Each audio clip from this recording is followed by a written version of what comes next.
Hello everyone, स्वागत है आप सभी का एकलव्य स्नातक पर। मेरा नाम है हिमांशु सिंह और आज की इस वीडियो में हम बात करेंगे बीए प्रोग्राम सेमेस्टर 6 का जो सब्जेक्ट है डेमोक्रेसी एंड गवर्नेंस, उसके बारे में हम बात करेंगे। उसके कुछ मोस्ट इंपॉर्टेंट क्वेश्चंस हैं, उनको हम इस सिंगल वीडियो में, इस वन शॉर्ट वीडियो में कवर करेंगे। आप हमारा टेलीग्राम चैनल ज्वाइन कर सकते हैं। यहाँ पे आपको जितनी भी पीडीएफ नोट्स हैं, इस वीडियो की पीडीएफ है, वो आपको इस चैनल पर मिल जाएगी। चैनल का नाम है एकलव्य स्नातक 1। इसका जो लिंक है वो आपको डिस्क्रिप्शन बॉक्स में मिल रखा है, तो आप वहां से इसको ज्वाइन कर सकते हैं या फिर जैसे इसको टेलीग्राम पर सर्च करके वहां से भी इसको ज्वाइन कर सकते हैं। तो चलिए शुरू करते हैं। जो हमारा पहला क्वेश्चन है वो है, लोकतंत्र को परिभाषित कीजिए, define the concept of democracy. और लोकतंत्र के भारतीय प्रारूप का परीक्षण कीजिए। ठीक है, यानी कि जो डेमोक्रेसी का इंडियन मॉडल है उसके बारे में बताना है। इंडिया में डेमोक्रेसी किस तरीके की है, किस तरीके से काम होता है इंडिया में। तो सबसे पहले हम बात करते हैं डेमोक्रेसी की। तो डेमोक्रेसी का बेसिकली मतलब आपको पता है, ये होता है लोकतंत्र। ठीक है, लोकतंत्र दो शब्दों से मिलकर बना है, एक है लोक और दूसरा है तंत्र। तंत्र होता है सिस्टम या फिर इसको हम बोल सकते हैं प्रणाली। ठीक है, और लोक यानी कि जनता या फिर पब्लिक जो होती है वो। तो जनता की एक प्रणाली होती है जहां पर वो शासन करती है। ठीक है, तो ये इस तरह से हम इस लोकतंत्र को समझ सकते हैं, डेमोक्रेसी को समझ सकते हैं। तो जो लोकतंत्र है, सरकार की एक प्रणाली है, एक ऐसा सिस्टम है जिसमें सत्ता जो होती है निर्वाचित प्रतिनिधियों के माध्यम से लोगों के हाथ में निहित होती है। क्योंकि अब हमें पता है भारत में इतनी सारी पॉपुलेशन है, तो उन सभी को एक जगह इकट्ठा करके जो कानून बनाने की प्रक्रिया होती है, सत्ता में भागीदारी होती है, उसको प्रत्यक्ष रूप से हम उसको पॉसिबल नहीं बना सकते, वो संभव नहीं है। ठीक है, तो इसमें क्या होता है, जो सत्ता होती है निर्वाचित प्रतिनिधियों के हाथों में होती है। निर्वाचित प्रतिनिधि कौन होते हैं? इलेक्शन के माध्यम से जो जनता होती है अपने प्रतिनिधियों को चुनती है, वो सारे के सारे होते हैं प्रतिनिधि। ठीक है, वो निर्वाचित प्रतिनिधि होते हैं, तो उनके हाथों में पावर्स होती है जनता की तरफ से। ठीक है, तो जनता उनको अधिकार दे दे कि आप हमारी तरफ से बात करिए, हमारी मांगों को, हमारे जो मुद्दे हैं उनको सरकार तक और जो संसद है उस तक पहुंचाइए। ठीक है, तो ये होता है लोकतंत्र के अंदर। इसमें समानता, संप्रभुता, बहुमत, ठीक है, अल्पसंख्यक अधिकारों की सुरक्षा, कानून का शासन, इन ये सब होता है लोकतंत्र के अंदर। समानता, लोगों के साथ किसी भी प्रकार का भेदभाव नहीं होता है।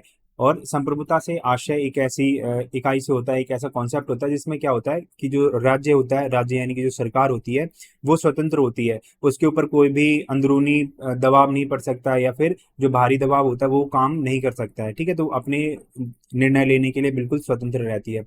बहुमत का शासन होता है, यानी कि जिसके पास ज्यादा बहुमत होगा वो इस देश की जो सत्ता है उस पर राज करेगा। जितने भी अल्पसंख्यक होते हैं उनके अधिकारों की रक्षा लोकतंत्र के अंदर की जाती है। और कानून का शासन यानी कि कानून जो होता है सबसे बड़ा होता है लोकतंत्र के अंदर। जो नागरिकों को निर्णय लेने की प्रक्रिया में भाग लेने के लिए, नेताओं को जवाबदेह ठहराने के लिए, यानी कि उनको अकाउंटेबल बनाने के लिए, उनकी जो जिम्मेदारियां होती है उनको उनके प्रति दिखाने के लिए भाषण देने जैसी कुछ मौलिक स्वतंत्रताएं होती हैं लोकतंत्र के अंदर। ठीक है, अब लोकतंत्र का भारतीय प्रारूप क्या होता है, यानी कि इंडियन मॉडल ऑफ डेमोक्रेसी क्या है, एक बार उसको देखते हैं। तो इंडिया में चुनावी लोकतंत्र है, यानी कि चुनाव होते हैं जिसके माध्यम से जनता अपने प्रतिनिधियों का चुनाव करती है। भारत में संघवाद है, यानी कि अलग अलग स्तर पर सरकारें काम करती हैं। संसदीय लोकतंत्र है यहाँ पे, यानी कि जो लोकतंत्र जो शासन प्रणाली है वो संसद के द्वारा देखी जाती है। न्यायिक स्वतंत्रता है, यहाँ पे हमारे भारत में एक स्वतंत्र न्यायपालिका है जो अपने आप में बिल्कुल निष्पक्ष होकर स्वतंत्र रूप से काम करती है। और सामाजिक और आर्थिक समावेशित जो वर्ग होता है उनको समावेश का यहाँ पे लक्ष्य रखा जाता है भारतीय लोकतंत्र के अंदर। अब हम सबसे पहले एक एक पॉइंट की बात करके चलेंगे। सबसे पहले हम बात करते हैं चुनावी लोकतंत्र के बारे में। तो भारत एक प्रतिनिधि लोकतंत्र का पालन करता है, यानी कि एक ऐसा लोकतंत्र होता है जहां पर जनता की तरफ से कुछ प्रतिनिधि आकर बात करेंगे। नागरिक स्वतंत्र और निष्पक्ष चुनावों के माध्यम से अपने प्रतिनिधियों का चुनाव करते हैं। ठीक है, यानी कि टाइम टू टाइम चुनाव होते हैं। राज्यसभा लोकसभा के अलग चुनाव होते हैं, राज्यों में जो विधानसभाएं होती हैं उनके अलग चुनाव होते हैं। ठीक है, तो उनके माध्यम से जो जनता होती है, जो पब्लिक होती है, नागरिक होते हैं, स्वतंत्र और निष्पक्ष रूप से अपने प्रतिनिधियों का चुनाव करते हैं। देश में बहुदलीय प्रणाली है, यानी कि एक से ज्यादा जो दल होते हैं, दो से ज्यादा दल होते हैं, वो यहाँ पे काम करते हैं। एक ऐसा सिस्टम है हमारे इंडिया में जो राजनीतिक प्रतिस्पर्धा की अनुमति देते हैं, यानी कि अलग अलग जो पार्टियां होती हैं उनके बीच में जो कंपटीशन होता है उसको बढ़ाने का काम किया जाता है इस लोकतंत्र के अंदर। अब बात करते हैं संघवाद यानी कि फेडरलिज्म के बारे में। तो फेडरलिज्म क्या होता है कि इसमें जो सरकार के स्तर होते हैं वो अलग अलग टाइप के होते हैं। जैसे अगर हम भारत में बात करते हैं तो यहाँ पे संघीय सरकार आती है जिसको हम सेंट्रल गवर्नमेंट बोलते हैं, यूनियन गवर्नमेंट या फिर केंद्र सरकार जिसको कहा जाता है। फिर आता है दूसरा स्तर होता है राज्य सरकार का। ठीक है, तीसरे स्तर पर जो हमारी स्थानीय सरकार होती है जिसमें जो भी पूरा का पूरा पंचायती राज सिस्टम होता है वो काम करता है। ठीक है, तो तीसरे नंबर पे क्या आता है, स्थानीय सरकार। ठीक है, तो ये जो तीनों स्तर होते हैं ये संघवाद को प्रदर्शित करते हैं भारत के अंदर। तो भारत सरकार की संघीय प्रणाली में शक्तियां जो होती हैं केंद्र सरकार राज्य सरकारों के बीच में विभाजित होती हैं, यानी कि उनके बीच में आपस में जो शक्तियां होती हैं, जो पावर्स होती हैं वो डिवाइड होती हैं। शक्तियों के साथ में जो भी जिम्मेदारी होती है, कार्य करने की जो जिम्मेदारियां होती हैं, सारी की सारी इक्वली डिवाइडेड होती हैं। सत्ता का विकेंद्रीकरण क्षेत्रीय स्वायत्ता और देश की विविधता को समायोजित करता है, यानी कि देश में अलग अलग विचारधारा है, अलग अलग भाषा है, अलग अलग संस्कृति है, अलग अलग जातियां हैं, धर्म है। ठीक है, तो इस तरह से भारत जो है एक विविधतापूर्ण देश है। तो संघवाद के माध्यम से जो देश की विविधता है उसको भी समायोजित करने का काम संघवाद के द्वारा किया जाता है। अब संसदीय लोकतंत्र की अगर हम बात करते हैं तो यहाँ पे क्या होता है, भारत की जो संसदीय प्रणाली है उसमें संसद के दो सदन रहते हैं, एक है लोकसभा और दूसरा है राज्यसभा। इनके बारे में हम आगे डिस्कस करेंगे, ठीक है, थोड़ा डिटेल में। सरकार के मुखिया के रूप में जो प्रधानमंत्री होते हैं वो लोकसभा के प्रति उत्तरदायी होते हैं, यानी उनके प्रति जवाबदेह होते हैं। प्रधानमंत्री कोई भी काम करेगा तो उसको लोकसभा के लिए जवाबदेह होना पड़ेगा। संसद होता है कानून बनाने में, यानी कि कानून का निर्माण करने में, नीति निर्माण करने में, निगरानी करने में, यानी कि सरकार कोई गलत काम नहीं कर रही है उस चीज को देखने में, यानी कि ऑब्जर्व करने में, कार्यकारी जवाबदेही को सुनिश्चित करने में एक महत्वपूर्ण भूमिका निभाती है। न्यायिक स्वतंत्रता की अगर हम बात करते हैं भारतीय लोकतंत्र के अंदर, तो भारत में एक हमें स्वतंत्र न्यायपालिका देखने को मिलती है, यानी कि ऐसी न्यायपालिका है जिसके ऊपर कोई भी दबाव नहीं है, जिसमें सर्वोच्च न्यायालय होता है वो संविधान और मौलिक अधिकारों के संरक्षक यानी कि उसको बचाने के रूप में काम करता है, यानी कि उसके गार्जियन के रूप में काम करता है जो न्यायपालिका है भारत के अंदर वो। न्यायिक सक्रियता ने लोकतांत्रिक मूल्यों को बनाए रखने में, ठीक है, अपनी महत्वपूर्ण भूमिका निभाई है। न्यायिक सक्रियता है उसको हम आगे आगे डिस्कस करेंगे, इसका एक सेपरेट क्वेश्चन है। अब सामाजिक और आर्थिक समावेशिता को किस तरीके से बढ़ावा देता है भारतीय लोकतंत्र, तो भारत का जो लोकतंत्र है ऐतिहासिक अन्यायों को दूर करने में, ऐतिहासिक अन्याय कैसे होते हैं ये हमें पता है। भारत में लंबे टाइम से जितने भी पिछड़े वर्ग थे, निम्न जाति के जो लोग थे, उनके साथ बहुत ज्यादा भेदभाव किया जाता था, समानता नहीं थी उनके साथ में, ठीक है, उनको स्वतंत्रता प्राप्त नहीं थी उनको ये जो ऐतिहासिक अन्याय थे उनको दूर किया जाता है भारतीय लोकतंत्र के अंदर, उनको दूर करने में। और सामाजिक और आर्थिक समावेशिता यानी कि आर्थिक रूप से सामाजिक रूप से सभी जितने भी भारत में नागरिक हैं, सभी वर्ग हैं, जातियां हैं, उनको एक दूसरे में समाहित करना, उनको बढ़ावा देने का प्रयास भारतीय लोकतंत्र के अंदर किया जाता है। आरक्षण के तहत जितनी पिछड़ी जातियां होती हैं उनके उत्थान के लिए, उनके विकास के लिए उनको अवसर दिया जाता है, कल्याणकारी योजनाएं बनाई जाती है, यानी कि कुछ ऐसी योजनाएं बनाई जाती हैं जो पिछड़े वर्ग को लाभ पहुंचा सके। और विकेंद्रीकृत शासन व्यवस्था होती है, यानी कि कुछ एक ऐसी व्यवस्था होती है जिसमें जितने भी महत्वपूर्ण वर्ग होते हैं समाज के वो हिस्सा ले सकें अपने शासन में, ठीक है। इन जैसी नीतियों का उद्देश्य पिछड़े समुदायों का उत्थान करना, यानी कि उनका विकास करना, और जो समाज में असमानताएं फैली होती हैं उनके साथ चली आ रही है उनको कम करना होता है। अब इस क्वेश्चन में हम एक निष्कर्ष लिख सकते हैं, क्योंकि अगर आप क्वेश्चन में निष्कर्ष लिखोगे तो आपको अच्छे मार्क्स मिलेंगे, ठीक है। तो निष्कर्ष में आप लिख सकते हो कि भारत का जो लोकतंत्र है, लोकतंत्र का भारतीय प्रारूप एक गतिशील और विकासशील प्रणाली है जो चुनावी भागीदारी, संघवाद, संसदीय शासन व्यवस्था, न्यायिक स्वतंत्रता और सामाजिक आर्थिक समावेशन के प्रति प्रतिबद्धता को दर्शाता है, ठीक है। नेक्स्ट क्वेश्चन की अगर हम बात करते हैं वो है भारतीय लोकतंत्र में संसद की भूमिका और कार्यों की व्याख्या कीजिए, ठीक है। तो भारतीय लोकतंत्र में संसद क्या होती है, उसके क्या क्या कार्य होते हैं, उसकी क्या भूमिका होती है, उनको डिस्कस करना है, उनकी व्याख्या करनी है। तो सबसे पहले हम बात करते हैं बेसिक जो इंट्रोडक्शन होता है उसको समझेंगे कि ये संसद क्या होती है। संसद जो होती है लोकसभा राज्यसभा से मिलकर बनती है। लोकसभा क्या होती है, राज्यसभा क्या होती है, इनके मेंबर्स कितने होते हैं, इन चीजों को सबसे पहले हमें देखना पड़ेगा। तो जो भारत की संसद है देश का सर्वोच्च विधायी निकाय है, यानी कि सर्वोच्च का सबसे बड़ा कानूनी निकाय है, सबसे बड़ी संस्था है, कानूनी संस्था, ठीक है। इसमें दो सदन शामिल होते हैं। पहला होता है लोकसभा जिसको लोगों का सदन बोला जाता है। यहाँ पर प्रत्यक्ष रूप से चुने हुए लोगों के द्वारा प्रत्यक्ष रूप से चुने हुए जो सदस्य होते हैं वो बैठते हैं और इनको सांसद बोला जाता है। दूसरे होते हैं राज्यसभा से, ठीक है, जिसको राज्यों की परिषद बोला जाता है और इसको राज्यों का सदन भी बोला जाता है, क्योंकि इसके अंदर जो सदस्य बैठते हैं राज्यसभा के अंदर उनको राज्यों का प्रतिनिधि कहा जाता है। ठीक है, जो राज्य की बातों को एक बड़े स्तर पर, केंद्रीय स्तर पर रखने का काम करते हैं। सबसे पहले हम बात करते हैं लोकसभा के बारे में कि लोकसभा क्या है। तो आपको पता है जो संसद होती है उसके दो सदन होते हैं। ठीक है, दो टाइप के सदन होते हैं, एक होता है निचला सदन और एक होता है उच्च सदन। निचला सदन होता है वो लोकसभा होती है, और जो निचला उच्च सदन होता है वो होता है राज्यसभा। ठीक है, तो जो निचला सदन होता है उसको लोकसभा कहा जाता है। और इसमें जो जितने भी सदस्य होते हैं वो सार्वभौमिक वयस्क मताधिकार के आधार पर लोगों द्वारा सीधे जनता जनता के द्वारा सीधे चुने जाते हैं। अब सार्वभौमिक वयस्क मताधिकार क्या होता है कि देश का कोई भी नागरिक जो वयस्क हो, वयस्क यानी कि जो 18 साल से प्लस का हो, उसको उन सभी को मत देने का अधिकार प्राप्त होता है। उसको किसी भी आधार पर, चाहे वो धर्म के आधार पर, चाहे जाति के आधार पर, लिंग के आधार पर, नस्ल के आधार पर वोट देने से रोका नहीं जा सकेगा। ठीक है, तो ये होता है सार्वभौमिक वयस्क मताधिकार। फिर इसकी जो अधिकतम संख्या होती है वो 550 होती है, यानी कि 550 इसकी अधिकतम संख्या होती है। और वर्तमान में इसमें जो कुल सदस्य बैठते हैं वो 545 हैं। अब इसमें से जो राज्यों से जितने भी केंद्र शासित प्रदेश हैं वहां से 543 सदस्य चुनकर आते हैं जनता के द्वारा, और राष्ट्रपति द्वारा दो भारतीयों को, दो एंग्लो भारतीय होते हैं, उनको मनोनीत किया जाता है। ठीक है, तो इससे जो संख्या है वो 545 हो जाती है। इनके जितने भी सदस्य होते हैं, लोकसभा के सदस्य होते हैं, उनका जो कार्यकाल होता है यानी कि जो टेन्योर होता है वो 5 साल का होता है, 5 वर्ष का होता है। 5 वर्ष तक ये संसद में अपनी सेवा देते हैं। अब हम बात करते हैं राज्यसभा के बारे में। तो राज्यसभा होता है वो संसद का ऊपरी सदन होता है, यानी कि उच्च सदन होता है। और जो इसमें क्या होता है, ये जो राज्यसभा होता है राज्यों और जितने भी केंद्र शासित प्रदेश होते हैं उनका प्रतिनिधित्व करता है, उनके हित की बात करता है। ये एक स्थायी सदन है, यानी कि इसको कभी भी भंग नहीं किया जा सकता, बल्कि जो लोकसभा होता है उसको भंग किया जा सकता है उसके टाइम से पहले। लेकिन राज्यसभा एक ऐसा सदन है जिसको कभी भी भंग नहीं किया जा सकता, उसका कोई टाइम फिक्स नहीं होता है। राज्यसभा के अगर कुल सदस्यों की बात करते हैं तो वो होता है 250। ठीक है, तो इसमें से जो 238 सदस्य होते हैं वो, तो जितने भी राज्य और केंद्र शासित प्रदेश की विधानसभाएं होती हैं उनके द्वारा जो सदस्य होते हैं उनके द्वारा चुने जाते हैं 238 सदस्यों को। ठीक है, बल्कि और जो राष्ट्रपति होता है उसके द्वारा 12 सदस्यों को मनोनीत किया जाता है जो अलग अलग क्षेत्रों से आते हैं, जैसे कोई साहित्य के क्षेत्र से हो गया, कोई खेल के क्षेत्र से हो गया। ठीक है, इस तरीके से अलग अलग जो क्षेत्र होते हैं उनके क्षेत्र से 12 सदस्यों को चुना जाता है, मनोनीत किया जाता है राष्ट्रपति के द्वारा। और इसके जो सदस्य होते हैं यानी कि जो राज्यसभा के जितने भी सदस्य होते हैं उनका जो टेन्योर होता है वो 6 साल का होता है। ठीक है, ध्यान रखना जो राज्यसभा का काल होता है वो अनिश्चित होता है, वो स्थायी सदन होता है, उसका कोई काल नहीं होता है। लेकिन इसके जो सदस्य होते हैं उनका जो कार्यकाल होता है वो 6 वर्ष का होता है।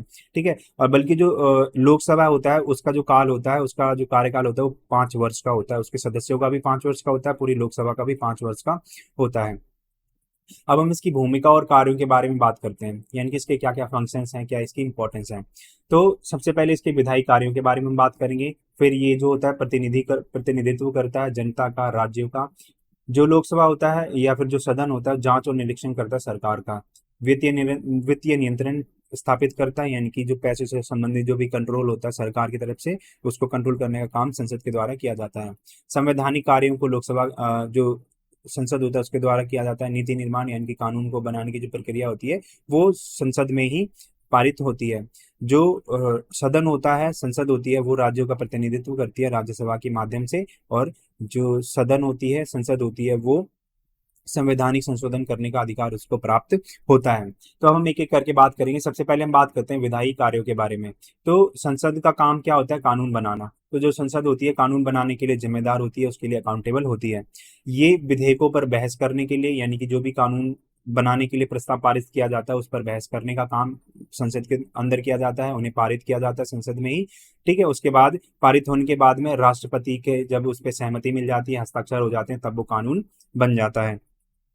ये जो जितने ये संसद होती है विधायी कार्य देश के कानूनी ढांचों को आकार देने और विभिन्न सामाजिक, आर्थिक और राजनीतिक मुद्दों को संबोधित करने के लिए महत्वपूर्ण होती है। यानी कि हमारे देश में जितना भी कानूनी ढांचा होता है उसको तैयार करने में, उसको आकार देने में संसद सदन एक महत्वपूर्ण भूमिका निभाता है। हमारे देश में जितने भी सामाजिक मुद्दे होते हैं, आर्थिक मुद्दे होते हैं, राजनीतिक मुद्दे होते हैं, उन पे बहस करने के लिए, उनके लिए, उनसे संबंधित कानून बनाने का काम कौन करता है, हमारे देश की संसद करती है।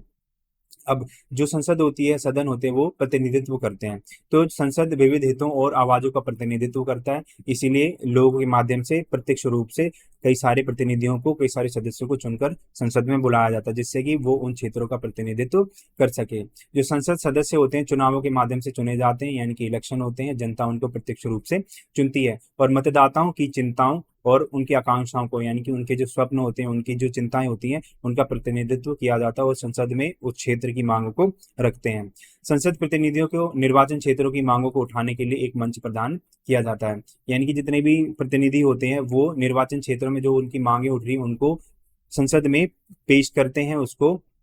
ठीक है, तो उसको पेश करने के लिए संसद क्या होता है, उसको एक मंच प्रदान करती है कि आप अपने क्षेत्र की बातों को यहाँ पर रखिए, जिससे जो सरकार होती है उस क्षेत्र में काम कर सके। फिर जांच और निरीक्षण किस तरीके से करती है जो संसद होती है, तो जो संसद होती है सरकार की कार्यकारी शाखा पर नियंत्रण रखती है, यानी कि किस तरीके से सरकार काम करती है उस पर निगरानी रखने का काम संसद के द्वारा किया जाता है। ये संसदीय बहस, प्रश्न, चर्चा और संसदीय समितियों जैसे तंत्रों के माध्यम से सरकार के कार्य और नीतियों की जांच करती है। अब संसद मतलब सिर्फ सरकार नहीं होता, सरकार ही भी एक संसद का हिस्सा होती है। ठीक है, संसद के अंदर पक्ष भी आता है, विपक्ष भी आता है।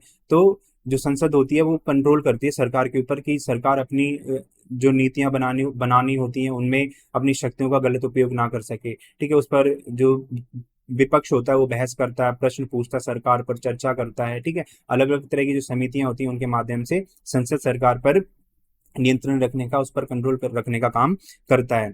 ये जो निरीक्षण कार्य होता है शासन में जवाबदेही और पारदर्शिता को, यानी कि ट्रांसपेरेंसी को सुनिश्चित करने का काम करता है कि सरकार कोई भी गलत काम ना करे और अपने जो उद्देश्य होते हैं उनसे भटकने ना पाए। अब वित्तीय नियंत्रण नियंत्रण यानी कि किस तरीके से पैसे से संबंधित जितने भी मामले होते हैं उस पर कंट्रोल रखा जाता है संसद के द्वारा। तो जो संसद होती है सरकार के वित्त को नियंत्रित करती है। ठीक है, आपको पता है जब बजट आता है उसमें से जो खर्चा करने का काम होता है तो सरकार को संसद की परमिशन लेनी पड़ती है।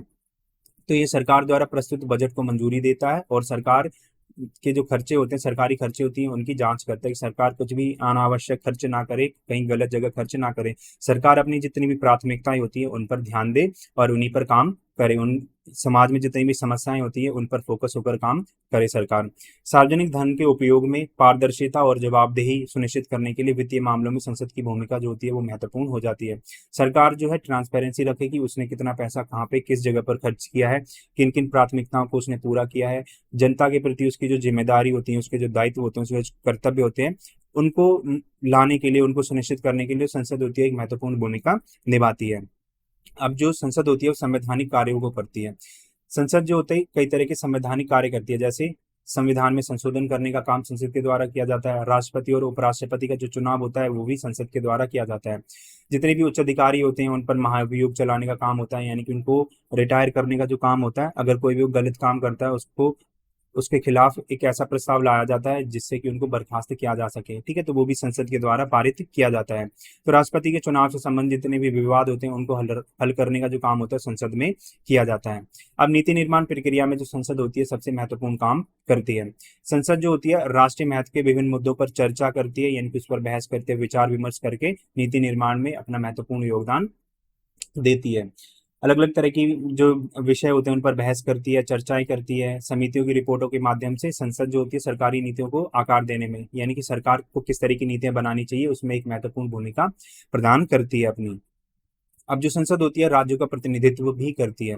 मैंने आपको बताया था संसद का जो एक सदन होता है राज्यसभा, वो राज्यों का प्रतिनिधित्व करता है। तो जो भारत की संसद है द्विसदनीय है, यानी कि यहाँ पर दो सदन है, दो सदन शामिल होते हैं, एक है लोकसभा, एक है राज्यसभा। लोकसभा जो है लोगों का प्रतिनिधित्व करता है और जो राज्यसभा है वो राज्य का प्रतिनिधित्व करता है, यानी कि राज्यों के हितों की बात केंद्र सरकार तक, केंद्रीय स्तर पर पहुंचाती है राज्यसभा। ठीक है, तो राज्यसभा भारत के राज्यों और केंद्र शासित प्रदेशों का प्रतिनिधित्व करती है, यानी कि उनको रिप्रेजेंट करती है। विधायी प्रक्रिया में उनकी भागीदारी सुनिश्चित करती है, यानी कि जब भी एक बड़े स्तर पर यानी कि केंद्रीय स्तर पर जो कानून बनाता है उसमें राज्य की भूमिका होनी चाहिए, तो इसको सुनिश्चित करने का काम राज्यसभा के द्वारा किया जाता है और उनकी आवाज को राष्ट्रीय स्तर पर सुनने के लिए एक मंच प्रदान करती है संसद। ठीक है, संवैधानिक जो संशोधन होते हैं, यानी कि जो कॉन्स्टिट्यूशनल अमेंडमेंट होते हैं वो भी जो संसद होती है उसके माध्यम से किए जाते हैं। तो संसद के पास भारत के संविधान में संशोधन करने की एक सीमित शक्ति प्राप्त है, ठीक है। वो हर किसी में संशोधन नहीं कर सकती है, वो जो संविधान का मूल ढांचा होता है उसमें कोई परिवर्तन नहीं कर सकती है, लेकिन फिर भी उसमें कुछ ऐसे विषय होते हैं जिसमें सरकार को संविधान में संशोधन करने की शक्ति प्राप्त है। तो कुछ संशोधनों के लिए राज्य विधानमंडलों के बहुमत द्वारा विशेष बहुमत या अनुसमर्थन की आवश्यकता होती है, ठीक है। यानी कि अगर सरकार को, जो केंद्र सरकार है, उसको संविधान में कुछ संशोधन करना है तो उसको जितनी भी राज्य की विधानसभाएं होती हैं उनके बहुमत की आवश्यकता होती है, तभी वो जो भारत का संविधान है उसमें संशोधन कर सकती हैं। जिसे सुनिश्चित होता है कि संविधान में महत्वपूर्ण परिवर्तन राष्ट्र की सर्वसम्मति को के द्वारा नहीं हो सकते हैं। यानी कि अब राज्यों की जो हमें परमिशन चाहिए थी, उनका बहुमत प्राप्त करना था, इससे एक बात प्रतिबिंबित होती है, यानी एक बात हमें देखने को मिलती है कि अगर संसद को संविधान में कोई भी परिवर्तन करना है तो पूरे राष्ट्र की, यानी कि सभी राज्यों की वहां पे सर्वसम्मति होनी चाहिए, सभी सहमत होनी चाहिए, तभी हम ये जो संसद होती है वो इन संशोधनों को कर सकती है। अब इसमें भी हम निष्कर्ष लिख सकते हैं कि जो संसद होती है भारतीय लोकतंत्र में कानून बनाकर, लोगों का प्रतिनिधित्व करके, निरीक्षण करके, वित्त को नियंत्रित करके, नीति निर्माण में योगदान देकर एक महत्वपूर्ण भूमिका निभाती है, ठीक है। एक इंपॉर्टेंट अपना रोल प्ले करती है, जिससे जो लोकतांत्रिक सिद्धांत होते हैं उनको कायम किया जा सकता है और प्रभावी शासन को सुनिश्चित किया जा सकता है। नेक्स्ट क्वेश्चन हमारा, न्यायिक सक्रियता क्या है, यानी कि जो जुडिशियल एक्टिविज्म होता है वो क्या होता है, भारतीय लोकतंत्र में इसकी भूमिका एवं महत्व पर प्रकाश डालिए।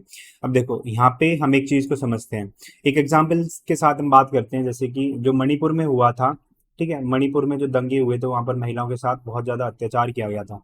तो वहां पर सरकार ने कुछ ज्यादा स्ट्रिक्ट कदम नहीं उठाए थे, ठीक है। तो वहां पर क्या हुआ, जो न्यायालय था सुप्रीम कोर्ट था, वो वहां पर आया था और उन्होंने काम किया था। यानी कि उस जगह पर सरकार ने कानूनी काम ना करके जो हमारी सुप्रीम कोर्ट थी उसने काम किया था। तो एक एग्जाम्पल था न्यायिक सक्रियता का। अब इसमें क्या होता है कि जो सरकार होती है, जो वर्तमान में कानून चलता है उसके परे जाकर अपना निर्णय देती है, ठीक है। यानी कि लोगों के समूह के साथ कोई गलत काम होता है, सरकार उस पर कोई हस्तक्षेप नहीं करती है, उस पर कोई कदम नहीं उठाती है, तो वहां पर ऐसी में जो न्यायपालिका होती है वो अपनी भूमिका निभाती है। तो यही न्यायिक सक्रियता होता है। अब न्यायिक जो सक्रियता होती है उसका तात्पर्य न्यायाधीशों द्वारा कानून की व्याख्या करने के लिए अपनाए गए दृष्टिकोण से होता है। यानी कि किस तरीके से कानून की व्याख्या की जा सकती है अलग अलग आधारों पर, ठीक है। तो वो एक दृष्टिकोण होता है जिसको हम न्यायिक सक्रियता कह सकते हैं। अब इसमें क्या होता है, जितने भी सामाजिक मुद्दे होते हैं, मौलिक अधिकार होते हैं, उनकी रक्षा की जाती है। उनकी रक्षा करने के लिए जितने भी कानूनी सिद्धांत होते हैं, जितने भी सिद्धांत होते हैं उनका पालन किया जाता है, उसका उपयोग किया जाता है। यानी कि कानून की जो विधि होती है उनके द्वारा सामाजिक मुद्दों को हल करने की कोशिश की जाती है। जितने मौलिक अधिकार होते हैं लोगों का, अगर उनका हनन होता है तो उनकी रक्षा की जाती है न्यायिक सक्रियता के माध्यम से। भारतीय लोकतंत्र में अगर हम बात करते हैं तो जो न्यायिक सक्रियता है उसने न्याय, यानी कि भारतीय समाज में न्याय को वितरित करने के लिए, समानता का व्यवहार करने के लिए और कानून के शासन को सुनिश्चित रखने के लिए उसमें अपनी एक महत्वपूर्ण भूमिका निभाई है। अब इसकी क्या क्या भूमिका है, इसकी क्या इंपॉर्टेंस है, एक बार उसको देखते हैं। तो मौलिक अधिकारों को कायम रखने में ये इंपॉर्टेंट होता है, ठीक है। सामाजिक न्याय को पूरे भारतीय समाज में वितरित करने के लिए ये इंपॉर्टेंट होता है। और हमारा जो समाज है, भारत देश है, उसमें जो सुशासन होता है, यानी कि गुड गवर्नेंस होता है, उसको बढ़ावा देने के लिए इंपॉर्टेंट है, ठीक है। अल्पसंख्यक जितने भी अधिकार होते हैं उनकी रक्षा करने के लिए भी ये इंपॉर्टेंट रहता है। न्यायिक समीक्षा, यानी कि जितने भी कानून बनते हैं उनकी किस तरीके से समीक्षा की जानी चाहिए, ऑब्जर्वेशन करना चाहिए, उसमें भी इंपॉर्टेंट रोल प्ले करता है। जितनी भी विधायी कमियां होती हैं, यानी कि कानूनी कमियां होती हैं हमारी प्रणाली में, हमारे सिस्टम में, उनको भरने के लिए, उनको दूर करने के लिए काम करता है ये। और पूरे जितने भी नागरिक होते हैं उन तक न्याय अच्छी तरीके से पहुंच सके, यानी कि न्याय तक पहुंच का विस्तार हो सभी लोगों तक, तो इसमें ये अपना काम करता है। अब हर एक पॉइंट को हम अच्छे से डिस्कस करेंगे। तो मौलिक अधिकारों को कायम रखने में किस तरह से अपनी भूमिका निभाता है उसको देखते हैं एक बार। तो न्यायिक जो सक्रियता होता है मौलिक अधिकारों की रक्षा करती है। इन अधिकारों की जो सक्रिय व्याख्या के माध्यम से ये ऐसा काम कर पाती है, यानी कि अधिकारों की जो व्याख्या का जो काम होता है वो न्यायालय के द्वारा किया जाता है और न्यायालय ही इनकी व्याख्या करती है। न्यायपालिका होती है, यानी कि जो जुडिशली होती है हमारी, वो ये सुनिश्चित करती है कि नागरिकों की जो स्वतंत्रता है वो सुरक्षित रहे, उस पर कोई भी खतरा ना रहे। सरकार या फिर कोई भी ऐसा समूह, ऐसा ग्रुप समाज में ऐसे काम ना करे जिससे कि नागरिकों की जो स्वतंत्रता है उसमें बाधा पड़े। अब सामाजिक न्याय किस तरीके से उसको देखा जाता है न्यायिक सक्रियता के अंदर, उसको देखते हैं। तो भारतीय अदालतें जो होती है लैंगिक समानता, पर्यावरण संरक्षण, श्रम अधिकार, हाशिए पर यानी कि जो पिछड़े समूह होते हैं, पिछड़े जितने भी समुदाय होते हैं उनके अधिकार जैसे मामलों में हस्तक्षेप करती है। यानी कि लैंगिक समानता, जब लिंग के आधार पर असमानता फैलती है, महिलाओं पुरुषों के खिलाफ अलग अलग तरह के जो कानून होते हैं उनको लेकर आया जाता है, समाज में जितनी भी गलत विचारधाराएं होती हैं, कुरीतियां होती हैं, उनको जब समाज में उनकी प्रैक्टिस की जाती है तो उस पर जो न्यायपालिका होती है वो हस्तक्षेप करती है। पर्यावरण संरक्षण से संबंधित अगर सरकार कोई कानून नहीं लेकर आती है तो जो न्यायपालिका होती है वो इन पर काम करती है। श्रम अधिकार, जितने भी श्रमिक होते हैं उनके अधिकार होते हैं, जितने भी वंचित समुदाय के लोग होते हैं उनके अधिकार के मामले में जो सरकार होती है वो यहाँ पर हस्तक्षेप करती है अगर इनके अधिकारों का हनन होता है। तो इस तरीके से जो न्यायपालिका होती है, जो न्यायिक सक्रियता के माध्यम से सामाजिक न्याय को सुनिश्चित करती है। न्याय की जो सक्रियता है वो भारतीय समाज में अधिकारों का दायरा बढ़ाने के लिए, यानी कि अधिकारों की जो सीमा होती है उनकी जो व्याख्या होती है उसको बढ़ाने के लिए, और समावेशिता यानी कि इंक्लूजन को बढ़ावा देने के लिए काफी ज्यादा इंपॉर्टेंट होती है, अपनी सहायता देती है। अब अधिकारों का दायरा बढ़ाने का क्या मतलब होता है कि जैसे आपने सुना होगा आर्टिकल जो 21 है, ठीक है, तो वो क्या है, वो जीवन जीने का अधिकार है। अब इसमें इसकी अगर हम व्याख्या करने को बैठे ना तो इसकी व्याख्या पॉसिबल नहीं है, ठीक है, इसमें कई बहुत सारे अपने आप में अधिकार आ जाते हैं, ठीक है। तो इस तरीके से इसका दायरा बढ़ाया जाता है इसकी व्याख्या करके, और समावेशिता, समाज में जितने भी वर्ग होते हैं उनको समावेशित, उसको इंक्लूड, अपने जो मेन स्ट्रीम डेवलपमेंट है, मेन स्ट्रीम जो सोसाइटी है उसमें उसमें इंक्लूड किया जा सके, इंक्लूजन को बढ़ावा दिया जा सके। तो इस तरीके से सामाजिक न्याय को सुनिश्चित करता है। अब न्यायिक समीक्षा क्या होता है, तो न्यायिक समीक्षा में एक दृष्टिकोण शामिल होता है जहां पर जो न्यायपालिका होती है यानी कि जो कोर्ट होती है वो संवैधानिक प्रावधानों को सुनिश्चित करने के लिए विधायी कार्यों की जांच करती है। यानी कि कोई भी कानून संविधान के दायरे में है, संविधान के जितने प्रावधान है उनके अकॉर्डिंग है या नहीं है, ठीक है, जो भी कानून सरकार लेकर आती है तो ये सब जांच करने का काम न्यायपालिका के माध्यम से किया जाता है। यह सरकार की अन्य शाखाओं की शक्तियों पर नियंत्रण करता है, यानी कि सरकार की शाखाएं क्यों, कार्यकारी शाखा होगी, कार्यपालिका होगी, ठीक है, संसद होगी, ठीक है, तो इनमें जितनी भी इनकी जो शक्तियां होती हैं उन पर नियंत्रण करने का काम करता है और संवैधानिक मानदंडों के उल्लंघन को रोकता है। संवैधानिक मानदंड क्या होते हैं, यानी कि संविधान के जो नियम कानून होते हैं अगर उनका हनन होता है, उनका उल्लंघन होता है तो जो कोर्ट होती है, जो न्यायपालिका होती है वो उनको रोकने का काम करती है। अब न्याय तक जो पहुंच होती है उनका विस्तार किस तरीके से हो सकता है, तो जो न्यायिक सक्रियता होती है वो समाज के जितने भी वर्ग होते हैं, समाज के कमजोर वर्ग होते हैं उन तक न्याय को पहुंचाने के लिए, ठीक है, उनको अधिक पहुंचाने के लिए जो सुविधा प्रदान करने का काम होता है वो न्यायिक सक्रियता के द्वारा किया जाता है। जनहित याचिका के माध्यम से न्यायपालिका ने नागरिकों को शिकायतों का निवारण करने, यानी कि जितनी भी कंप्लेंट्स हैं उनको सॉल्व करने के लिए, उनका निवारण करने के लिए अपने अधिकारों का दावा करने का जो अधिकार है वो दिया है जनहित याचिका ने, ठीक है। फिर विधायी कमियों को, अगर विधायी कमियां हैं यानी कि हमारे समाज में जो कानूनी कमियां हैं उनको किस तरीके से दूर किया जा सकता है, उसमें ये इंपॉर्टेंट रोल प्ले करता है। तो ऐसे मामलों में जहां कानून चुप है, यानी कि जहां सरकार चुप है, सरकार कोई काम नहीं कर रही है, तो न्यायिक सक्रियता महत्वपूर्ण मुद्दों को संबोधित करने के लिए निर्देश जारी करते हैं। यानी कि जो सरकार अगर वहां पे चुप है, सरकार कोई कदम नहीं उठा रही है, कोई कानून लेकर नहीं आ रही है उस विषय पर, उस मुद्दे पर, तो जो सुप्रीम कोर्ट है, न्यायपालिका है, वो वहां पर दिशा निर्देश जारी करके जो भी कमियां हैं वहां पे, जो गलत काम हो रहे हैं उनको रोकती है। और जो न्यायिक सक्रियता होती है वो ये सुनिश्चित करती है कि जो विधायी जड़ता या फिर अक्षमता, यानी कि अगर उसमें कोई कमी आ रही है हमारे कानूनों में तो उसके कारण न्याय को देने से इनकार नहीं किया जा सकता है। हमें जो सुप्रीम कोर्ट है वो ये कहता है कि अगर कानूनों में कोई कमी है, उसमें अक्षमता है, वो न्याय को अच्छे से वितरित नहीं कर सकता है, ठीक है, तो उसकी वजह से न्याय है उसको देने से इनकार नहीं किया जा सकता है। अगर कोई कमी है तो उसको भरा जाए, ठीक है, और लोगों तक न्याय को पहुंचाया जाए, उसको प्रदान किया जाए। अब सुशासन यानी कि गुड गवर्नेंस जो होता है उसको बढ़ावा देने का काम न्यायिक सक्रियता के माध्यम से किया जाता है। तो जो न्यायिक सक्रियता है सार्वजनिक अधिकारियों को उनके कार्यों के लिए जवाबदेह यानी कि अकाउंटेबल बनाने के लिए, बनाकर सुशासन को बढ़ावा देने का कार्य करती है। यानी कि उनके जितने भी कार्य होते हैं उनका निर्वहन करवाए उन अधिकारियों से। इस तरीके से गुड गवर्नेंस को बढ़ावा देने का काम न्यायिक सक्रियता के द्वारा किया जाता है। न्यायपालिका भ्रष्टाचार को, प्रशासनिक जो कदाचार होता है, इनकी जो गलत हरकतें प्रशासनिक जो अधिकारी होते हैं वो करते हैं, सत्ता का दुरुपयोग करते हैं, उनकी जो शक्तियां हैं उनका दुरुपयोग करते हैं, उनको रोकती है, उनको रोकने का काम न्यायिक सक्रियता के द्वारा किया जाता है, जिससे शासन में पारदर्शिता यानी कि ट्रांसपेरेंसी और अकाउंटेबिलिटी यानी कि जवाबदेही को बढ़ावा मिलता है।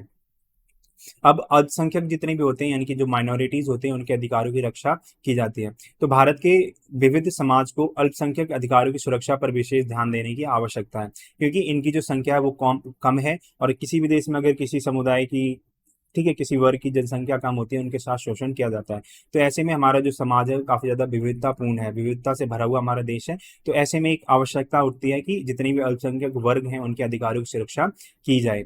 न्यायिक सक्रियता ने धार्मिक, भाषाई और सांस्कृतिक जो अल्पसंख्यक होते हैं, ठीक है, उनके अधिकारों की रक्षा करने, उनके साथ समान व्यवहार को सुनिश्चित करने में अपनी इंपॉर्टेंट एक भूमिका निभाई है। यानी कि हमारे देश में भाषा के आधार पर अलग अलग समुदाय हैं, ठीक है, धर्म के आधार पर अलग अलग समुदाय हैं, अलग अलग संस्कृति को मानने वाले लोग हैं, ठीक है। तो इस तरह से हमें जो अल्पसंख्यक के कई तरह के रूप होते हैं वो देखने को मिलते हैं। अब ऐसे में जो न्यायिक सक्रियता होता है वो अधिकारों की रक्षा करने के लिए और उनके साथ समान व्यवहार, यानी कि उनके साथ कोई भी किसी भी तरह का भेदभाव ना हो सके, ये सब देखने का काम न्यायिक सक्रियता करता है, हमारी न्यायपालिका करती है। अब इसमें भी हम निष्कर्ष को लिख सकते हैं, ठीक है। तो इसमें हम लिख सकते हैं कि भारतीय लोकतंत्र में न्यायिक सक्रियता पर अत्याचार, असमानता और अन्याय के खिलाफ एक कवच के रूप में काम करती है। संविधान की गतिशील रूप की व्याख्या करके, सामाजिक जो हित होते हैं उनके मामले में हस्तक्षेप करके, यानी कि उनमें इंटरफेरेंस करके, न्यायपालिका ये सुनिश्चित करती है कि लोकतांत्रिक सिद्धांतों को बरकरार रखा जाए, यानी कि उनको कायम रखा जाए, और सभी नागरिकों के अधिकारों की रक्षा की जाए, उनके जितने भी राइट्स हैं उनको प्रोटेक्ट किया जाए, किसी भी नागरिकों के अधिकारों का हनन ना हो। नेक्स्ट क्वेश्चन की अगर हम बात करते हैं वो है, लोक नीति निर्माण में संस्थाओं की भूमिका का परीक्षण कीजिए। यानी कि जब पॉलिसी बनाई जाती है, पॉलिसी मेकिंग होती है, ठीक है, तो उसमें अलग अलग तरह के जो इंस्टीट्यूशंस होते हैं, जो मिनिस्ट्रीज वगैरह होती हैं, ठीक है, संस्थाएं होती हैं, उनकी क्या भूमिका होती है उनको देखते हैं। तो सबसे पहले इनका काम ही होता है नीतियां बनाने का। जो संस्थाएं होती है, कानूनी संस्थाएं होती हैं, संवैधानिक संस्थाएं होती हैं, जो नीतियां होती हैं उनको बनाने का काम करती है, उनका विश्लेषण करने के लिए और उनका मूल्यांकन करने के लिए। विश्लेषण यानी कि अगर उसमें कोई दिक्कत आ रही है, कोई कमी आ रही है, तो उसको ठीक किया जा सके, ठीक है, उसको इवेल्युएट करने का काम संस्थाओं के माध्यम से किया जाता है। उसको लागू करने का यानी कि उसको इम्प्लीमेंट करने का काम भी संस्थाओं के माध्यम से किया जाता है। उसका निरीक्षण, ऑब्जर्वेशन करने के लिए कि वो अच्छे से काम कर रही है, नहीं कर रही है, कोई काम होता है उसके लिए जो नीति निर्धारण करने का काम होता है, कानून बनाने का काम होता है, देख रेख करने का काम होता है, वो निरीक्षण के अंदर आता है। सार्वजनिक भागीदारी को किस तरीके से बढ़ाया जा सके नीति निर्माण की प्रक्रिया में, उसको देखने का काम संस्थाओं के माध्यम से किया जाता है, और कौन कौन से तरीके होते हैं जिसकी वजह से जनता को नीति निर्माण की प्रक्रिया में हम भागीदार बना सकते हैं। क्षमता का किस तरीके से निर्माण किया जा सके, ठीक है, और अलग अलग जो नीति निर्माता होते हैं उनको प्रशिक्षण प्रशिक्षण देने का यानी कि ट्रेनिंग देने का जो काम होता है वो इन संस्थाओं के माध्यम से किया जाता है। और जवाबदेही यानी कि अकाउंटेबिलिटी होती है कि हमारे जो कार्य होते हैं उनको हमें अच्छे तरीके से करना चाहिए, तो वो होती है जवाबदेही, ठीक है। तो अकाउंटेबिलिटी होती है नीति निर्माताओं की, तो उसको बढ़ावा देने का काम ये संस्थाएं करती हैं। तो अभी हम एक एक पॉइंट को अच्छे से डिस्कस करेंगे। सबसे पहले हम बात करते हैं नीतियां बनाने का काम इन संस्थाओं के माध्यम से किया जाता है। तो जितनी भी सरकारी एजेंसियां होती हैं, थिंक टैंक यानी कि जैसे नीति आयोग हो गया, ठीक है, तो ये सरकार के थिंक टैंक के रूप में काम करता है। और अनुसंधान जो संगठन हो गए, जितनी रिसर्च ऑर्गेनाइजेशन होगी, इस तरह की जो संस्थाएं होती हैं नीतियां बनाने में अपनी महत्वपूर्ण भूमिका निभाती हैं। समाज के सामने आने वाले जितने भी विभिन्न अलग अलग तरह के जो मुद्दे होते हैं, समस्याएं होती हैं, जितनी चुनौतियां होती हैं, उनके समाधान के लिए नीति प्रस्ताव ये जितनी भी संस्थाएं होती हैं, चाहे वो नीति आयोग हो जाए, अलग अलग तरह के मंत्रालय हो जाए, वो इनको विकसित करने का काम करते हैं। अब नीति का कार्यान्वयन यानी कि उसको इम्प्लीमेंट करने का जो काम होता है वो इनके माध्यम से किया जाता है। तो संस्थाएं होती हैं वो नीतियों को क्रियान्वित रणनीतियों कार्यक्रमों को लागू करने के लिए जिम्मेदार होती हैं। यानी कि जब कानून बन जाता है उसको लागू करने के लिए जो भी रणनीतियां बनाई जाती हैं, ठीक है, उनको लागू करने का जो काम होता है, किस तरीके से किस किस फेज में किस कानून को लागू किया जाएगा, तो ये सारा का सारा काम जो होता है वो जितनी संस्थाएं होती हैं वो करती हैं, उनकी जिम्मेदारी होती है ये। वे हितधारक क्या होते हैं? कुछ ऐसे समूह होते हैं जो उस नीति से प्रभावित होते हैं, ठीक है, प्रत्यक्ष रूप से प्रभावित होते हैं। तो वे जितनी भी संस्थाएं होती हैं हितधारकों के साथ समन्वय करती हैं, यानी कि कोऑर्डिनेट करती हैं, और जमीन पर नीति के सफल कार्यान्वयन के लिए कार्य करती हैं। यानी कि जो भी नीति बनती है उसको हमें जमीनी स्तर पर जनता तक अच्छे से उसको पहुंचाना है, उसका लाभ जनता तक पहुंचाना है, उसके लिए ये काम करती हैं जितनी संस्थाएं होती हैं।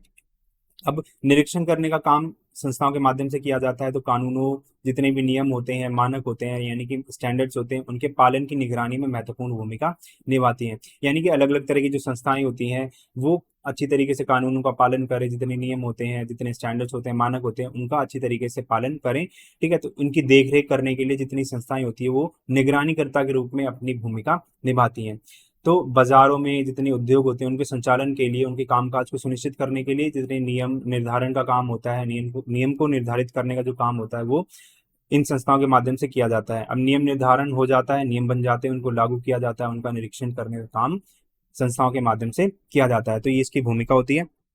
अब सार्वजनिक भागीदारी यानी कि जो जनता होती है उसको किस तरीके से भागीदार बनाया जा सकता है, इन तरीकों को जो संस्थाएं होती हैं वो बताती हैं। तो नीति निर्माण प्रक्रिया में सार्वजनिक भागीदारी को बढ़ाती हैं ये संस्थाएं, जिससे विविध दृष्टिकोणों, हितों और चिंताओं को ध्यान में रखा जा सके। विविध दृष्टिकोण क्या होते हैं कि समाज में अलग अलग समूह होते हैं, तो उनकी जो राय होती है वो अलग होती है, उनके इंटरेस्ट अलग होते हैं, हित अलग होते हैं, और उनकी अपने समाज को लेकर, अपनी सोसाइटी को लेकर अलग अलग तरह की चिंताएं होती हैं। ठीक है, तो उनको ध्यान में रखने का काम इन संस्थाओं के माध्यम से किया जाता है। वे जनता से प्रतिक्रिया यानी कि उनका क्या रिएक्शन है इस विषय पर, उनकी भागीदारी मांगने के लिए सार्वजनिक नागरिक सहभागिता पहल का आयोजन करती है, यानी कि कुछ ऐसे कार्यक्रमों को लेकर आती हैं जिसकी वजह से अलग अलग विषयों पर जो जनता होती है, जो अलग अलग समुदाय होते हैं, उनकी प्रतिक्रिया देखी जा सके और उनको भागीदार बनाया जा सके नीति निर्माण की प्रक्रिया में। तो उसके लिए जितने भी कार्यक्रमों का आयोजन होता है वो इन संस्थाओं के माध्यम से किया जाता है।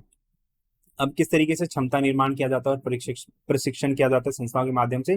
तो नीति जितने भी निर्माता होते हैं यानी कि जो पॉलिसी को बनाते हैं वो नीति निर्माण प्रक्रिया में शामिल होकर खुद शामिल होते हैं और कौशल और जो ज्ञान होता है उसको बढ़ाने का काम करते हैं, उसके लिए ट्रेनिंग देते हैं जितने भी नीति निर्माता होते हैं उनको। ठीक है, तो वे जितनी संस्थाएं होती हैं नीति निर्माण प्रक्रिया में, उनके विश्लेषण में, उसके लागू करने की जो पूरी प्रक्रिया होती है इसमें शामिल होकर विकास के अवसर प्रदान करती है। ठीक है, अलग अलग तरीके से किस तरीके से हम विकास कर सकते हैं और सोसाइटी का डेवलपमेंट कर सकते हैं, तो ये जो अवसर होते हैं, अपॉर्चुनिटीज होती हैं, वो संस्थाओं के माध्यम से दी जाती हैं। अब जवाबदेही यानी कि अकाउंटेबिलिटी को किस तरीके से बढ़ाया जाता है, तो जो नीति निर्माण प्रक्रिया होती है उसमें पारदर्शिता और जवाबदेही को ये जो संस्थाएं होती हैं वो बढ़ावा देती हैं, जिससे जो निर्णय है खुले तौर पर, यानी कि खुले तौर पर मतलब क्या हो गया, स्वतंत्र रूप से उनके ऊपर किसी भी प्रकार का दबाव ना हो, अच्छी तरीके से वो काम कर सके खुले तौर पर और पारदर्शी तरीके से। पारदर्शी मतलब क्यों, जो जनता होती है उस तक उनको सब दिखाई दे, उनकी जो सारा का सारा काम हुआ है, जो पूरी की पूरी पॉलिसी बनाई गई है वो ट्रांसपेरेंट तरीके से बनाई गई है, उसमें किसी भी वर्ग के लिए, किसी समूह को कोई फायदा नहीं पहुंचाया गया, वो सबके लिए बराबर है और सार्वजनिक जांच के साथ की जाती है, यानी कि सभी लोग उस चीज को देख सकते हैं और जांच कर सकते हैं। ठीक है, तो इस तरीके से जवाबदेही सुनिश्चित होती है। तो जो संस्थाएं होती है नीति निर्माण प्रक्रिया में सार्वजनिक विश्वास को बनाए रखने के लिए जवाबदेही तंत्र का, यानी कि अलग अलग तरह के ऐसे तंत्र लेकर आती है जिससे कि जो जनता होती है वो नीति निर्माण की प्रक्रिया की जितनी भी प्रोसेसेस होते हैं उनको देख सकती है, ट्रांसपेरेंसी को देख सकती है। ठीक है, तो इनका पालन करने का काम इस संस्थाओं के माध्यम से किया जाता है। अब निष्कर्ष में भी इसमें हम क्या क्या लिख सकते हैं, तो जितनी संस्थान होते हैं, इनकी जो संस्थाएं होती है नीति निर्माण प्रक्रिया में बहुआयामी यानी कि अलग अलग तरीके से अपनी भूमिका निभाते हैं, जिसमें नीति निर्माण विश्लेषण यानी कि उसको एनालाइज करने का काम होता है, उसको लागू करने का काम होता है, नियामक निरीक्षण होता है, सार्वजनिक भागीदारी को बढ़ावा मिलता है, क्षमता निर्माण होता है यानी कि जो हमारी कैपेबिलिटी होती है उसको बिल्डअप करने का काम करते हैं, ट्रांसपेरेंसी को बढ़ाती हैं और जो अकाउंटेबिलिटी होती है उसको बढ़ाने का काम नीति निर्माण में ये संस्थाएं करती हैं। नेक्स्ट क्वेश्चन की अगर हम बात करते हैं वो है वर्तमान संदर्भ में यानी कि प्रेजेंट कॉन्टेक्स्ट में जो अलग अलग तरह के जो कृषि समूह होते हैं यानी कि जो किसान संघ होते हैं उनकी भूमिका का विश्लेषण कीजिए। तो जो किसान संघ होते हैं यानी कि कृषक समूह होते हैं, किसानों के हितों की वकालत करते हैं यानी कि उसकी बात करते हैं। टिकाऊ कृषि पद्धतियां होती हैं यानी कि कुछ ऐसी पद्धतियां होती हैं जो, मतलब इसका क्या मतलब होता है, एक बार इसको देखो। जो टिकाऊ कृषि पद्धतियां होती है वो ऐसी पद्धतियां होती है जिसमें जो कृषि करने के जो तरीके होते हैं हमें ऐसे तरीकों को अपनाना चाहिए जिससे कि जो कृषि करने के जो लाभ होते हैं वो आने वाली जनरेशन को मिल सके, जो आने वाली जो भावी पीढ़ियां हैं उनको प्राप्त हो सके। तो ऐसी ऐसी पद्धतियों को हमें अपनाना चाहिए। तो ये होती है टिकाऊ कृषि पद्धतियां। ठीक है, तो उनको बढ़ावा देने के लिए और कृषि क्षेत्र के सामने जो अलग अलग तरह की जो चुनौतियां आती हैं उनको, उनका समाधान करने में, उनको सॉल्व करने में अपनी महत्वपूर्ण भूमिका निभाते हैं। सबसे पहले हम बात करते हैं ये नीति वकालत करते हैं कि किसानों के पक्ष में नीतियां बनाने का काम सरकार के माध्यम से किया जाना चाहिए। तो किसानों की सामूहिक आवाज का प्रतिनिधित्व करते हैं यानी कि पूरे समूह के रूप में किसान जो होते हैं अलग अलग तरह से बिखर रखे होते हैं। ठीक है, बिखरे होते हैं, अलग अलग भागों में भारत के रहते हैं। तो किसानों की जो सामूहिक आवाज होती है वो उनको उठाने का काम ये जो जितने भी किसान संघ होते हैं उनके द्वारा किया जाता है। ये जो होते हैं उन नीतियों की वकालत करते हैं जो किसानों के हितों का समर्थन करती है, यानी कि जो किसानों के इंटरेस्ट को देखती है उनके अकॉर्डिंग इन नीतियों का बनाया जाए। ठीक है, तो उनकी उनकी बात इनके माध्यम से, ये जितने भी संघ होते हैं उनके माध्यम से की जाती है। कृषि नीतियों विनियमों यानी कि नियम निर्धारण करने का काम, कार्यक्रमों को प्रभावित करने के लिए सरकारी अधिकारियों नीति निर्माताओं के साथ ये लोग जुड़ते हैं। जितने भी संघ होते हैं वो सारे के सारे, ठीक है। तो किस तरीके से जितनी भी सरकार कार्यक्रम निकाल के आती है वो किसानों के अकॉर्डिंग होने चाहिए। सरकारी अधिकारियों के साथ ये शामिल होते हैं, जो पॉलिसीज वगैरह बनाते हैं, नीति निर्माता होते हैं, उनके साथ ये जुड़ते हैं, उन पर दबाव बनाने का काम करते हैं, ठीक है। तो किसानों के हित में नीति की वकालत करते हैं ये लोग।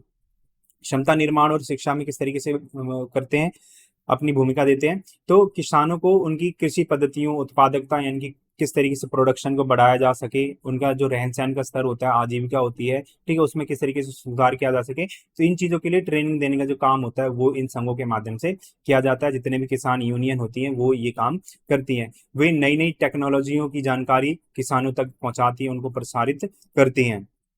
किसानों को ज्ञान और कौशल से सशक्त यानी कि उनको स्ट्रांग बनाया जाता है, नॉलेज देकर, अलग अलग तरह की जो स्किल्स होती हैं उनको देकर। इसमें जैसे मशीन वगैरह का किस तरह से यूज़ किया जा सकता है, कौन कौन सी मशीन को किस काम के लिए यूज़ किया सकता है, तो ये जो चीज़ें हो जाएंगी। ये जो संघ होते हैं कृषि उत्पादकता, लचीलापन और स्थिरता को बढ़ाने में अपना योगदान देते हैं। यानी कि किस तरीके से जो कृषि प्रोडक्शन होता है, कृषि उत्पादकता होती है, उसको बढ़ाया जा सकता है।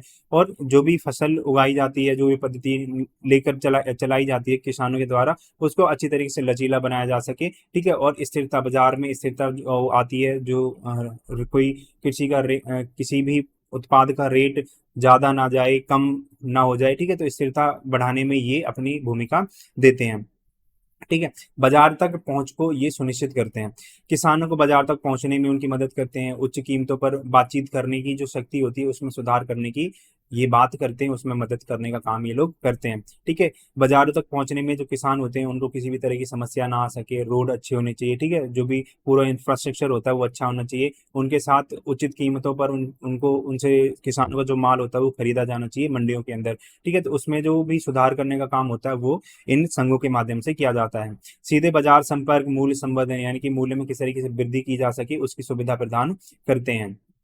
प्राकृतिक संसाधन प्रबंधन यानी कि जो हमारे प्राकृतिक संसाधन होते हैं उसका किस तरीके से मैनेजमेंट, उसका प्रबंधन किया जाए। तो जलवायु परिवर्तन, पानी की कमी, मिट्टी के क्षरण यानी कि मिट्टी का जो नुकसान हो रहा है, मिट्टी की जो गुणवत्ता है उसमें कमी आ रही है, जैव विविधता के नुकसान यानी कि अलग अलग तरह की जो हमारी बायोडाइवर्सिटी है उसको नुकसान पहुंच रहा है। तो ऐसी कुछ पर्यावरणीय चुनौतियां होती हैं, उनका सामना करने में ये महत्वपूर्ण भूमिका निभाते हैं। वे जैविक खेती के तरीकों की वकालत करते हैं यानी कि जो ऑर्गेनिक फार्मिंग होती है उसकी बात करते हैं, जो जलवायु के प्रति लचीलापन बढ़ाते हैं यानी कि जो जलवायु जो होती है उसके लिए, उन उसको ठीक करने के लिए, उसके साथ काम करने के लिए ये उसको बढ़ाने का काम करते हैं, ठीक है। जितने भी संघ होते हैं वो सारे के सारे। सामाजिक और राजनीतिक लामबंदी यानी कि समाज में जितनी भी ऊंच नीच होती है, किसानों के साथ जो भेदभाव होता है उनको कम करने में, राजनीतिक रूप से किसानों की मदद करने में ये महत्वपूर्ण भूमिका निभाते हैं। ये एक ऐसा मंच प्रदान करते हैं जिससे किसान को प्रभावित करने वाले मुद्दों को संबोधित किया जा सके यानी कि अगर किसानों के साथ कोई गलत हो रहा है तो किसान अपनी बातों को इस मंच के माध्यम से अपनी बात को कह सकते हैं, ठीक है। तो ये जो मंच होता है वो प्रदान करने का काम जितने भी समूह होते हैं उनके द्वारा किया जाता है। तो विरोध प्रदर्शनों के माध्यम से ये लोग काम कर सकते हैं, उसको जागरूकता बढ़ा सकते हैं, एकजुटता का निर्माण करते हैं। ग्रामीण समुदाय की जो सामाजिक स्थिति होती है उसको मजबूत करके जमीनी स्तर पर लोकतंत्र को बढ़ावा देने का काम इनके माध्यम से किया जाता है। प्रौद्योगिकी को किस तरीके से ये लोग अपना सकते हैं और इनोवेशन यानी कि नवाचार लाते हैं, तो एक बार उसको देखते हैं। तो नवीन यानी कि नई नई जो टेक्नोलॉजीज होती हैं उनको अपनाया जाता है, उनको बढ़ावा देते हैं, ठीक है। किसान जो होते हैं ज़्यादा से ज़्यादा नई नई टेक्नोलॉजी को अपन उपयोग कर सकें और जो कृषि प्रोडक्शन होता है, कृषि उत्पादकता होती है उसको बढ़ाया जा सके। तो वे जितने भी किसान संघ होते हैं, किसान यूनियन होती हैं, वो प्रौद्योगिकी हस्तांतरण यानी कि जो टेक्नोलॉजी होती है उसको ट्रांसफर करने का काम करते हैं। किसान नेतृत्व वाले नवाचार की सुविधा के लिए जो जितने भी रिसर्च इंस्टीट्यूट होते हैं उनके साथ सहयोग करने का काम करते हैं कि किसानों के लिए ज़्यादा से ज़्यादा इनोवेशन होने चाहिए, और ठीक है, और जो कि ज़्यादा से ज़्यादा किसानों के नेतृत्व में होने चाहिए, तो उनके साथ सहयोग करने का काम इन संघों के माध्यम से किया जा सकता है। तो डिजिटल जो टेक्नोलॉजीज होती हैं उनका यूज़ करके किसान को उत्पादकता जो बाधाएं आती हैं उनके सामने, उनको दूर करने में सक्षम बनाने का काम इन संघों के माध्यम से किया जाता है, ठीक है। अब इसमें भी हम निष्कर्ष के तौर पर हम लिख सकते हैं कि जो किसान संघ होते हैं कृषि क्षेत्र में बहुआयामी भूमिका निभाते हैं यानी कि अलग अलग तरीके से अपनी भूमिका निभाते हैं, जिसमें जो परिवर्तन होते हैं वो लेकर आते हैं, नवाचार और सशक्तिकरण के लिए ये लोग काम करते हैं। खाद्य सुरक्षा, जलवायु परिवर्तन और आर्थिक अनिश्चितता जैसी जितनी वैश्विक चुनौतियां होती हैं, उनमें कृषि और ग्रामीण समुदायों के लिए एक स्थायी और लचीले भविष्य को आकार देने में ये अपनी भूमिका निभाते हैं। नेक्स्ट क्वेश्चन की अगर हम बात करते हैं वो है कि जो हमारा भारतीय लोकतंत्र है, भारतीय लोकतंत्र में मीडिया की भूमिका का आलोचनात्मक उसकी व्याख्या कीजिए। ठीक है, आलोचनात्मक व्याख्या करनी है। तो मीडिया आपको पता है क्या काम करता है, समाचार जो अखबार होते हैं, खबरें होती हैं, उनको जनता तक पहुंचाने का काम मीडिया के माध्यम से किया जा सकता है। ठीक है, उसके द्वारा किया जाता है। अब जो मीडिया होता है उसको चौथा स्तंभ भी बोला जाता है लोकतंत्र का। ठीक है, तो तीन स्तंभ तो वो होते हैं जो संविधान ने बता रखे हो, जो चौथा होता है उसको समाज ने बताया, वो मीडिया होता है। ठीक है, तो लोकतंत्र को स्थापित करने का, उसको कायम रखने का काम मीडिया के द्वारा किया जाता है। तो लोकतंत्र में जो मीडिया होता है वो क्या काम करता है, हम उसको पढ़ेंगे। तो इसमें सबसे पहले हम बात करेंगे कि जो मीडिया होता है वो निगरानीकर्ता के रूप में काम करता है, सरकार पर निगरानी रखता है, उसकी जितनी भी नीतियां बनती हैं, कानून बनाने का काम सरकार के द्वारा किया जाता है। तो उसको देखरेख करने का जो काम होता है वो मीडिया करती है, कि सरकार जो है वो कुछ गलत ना करे, अपनी शक्तियों का दुरुपयोग ना करे, समाज का जो अल्पसंख्यक वर्ग है उसके साथ किसी भी तरह का भेदभाव ना करे। शिक्षक और एक मुखबिर की तरह काम करता है, कि हमें जो हमारा समाज होता है उसको शिक्षित करने का काम मीडिया के द्वारा किया जा सकता है। ठीक है, समाज में जो अलग अलग तरह की जो घटनाएं होती हैं उनकी खबरों को जनता तक, समाज तक पहुंचाने का काम मीडिया करती है। एजेंडा सेटर के रूप में ये काम करते हैं कि किन मुद्दों पर देश में चर्चा होनी चाहिए, बहस होनी चाहिए, और किन मुद्दों को गौण समझना चाहिए, किस पर बात नहीं होनी चाहिए, तो ये डिसाइड करने का काम मीडिया के द्वारा किया जा सकता है। सार्वजनिक प्रवचन के सूत्राधार होते हैं, यानी कि किस किस जितने भी सार्वजनिक मुद्दे होते हैं, किस विषय पर बातचीत करनी है, तो ये सारा का सारा जो काम होता है मीडिया के द्वारा डिसाइड किया जाता है। फिर मीडिया पर प्रौद्योगिकी, यानी कि जो टेक्नोलॉजी होती है उसका क्या प्रभाव पड़ा है, मीडिया ने किस तरीके से अपने आप को टेक्नोलॉजी के अकॉर्डिंग चेंज किया है, और लोकतंत्र को बढ़ावा देने में भी ये अपनी भूमिका निभाता है। ठीक है, तो इन सारे पॉइंट्स को हम पढ़ेंगे। तो निगरानीकर्ता के रूप में ये काम करता है।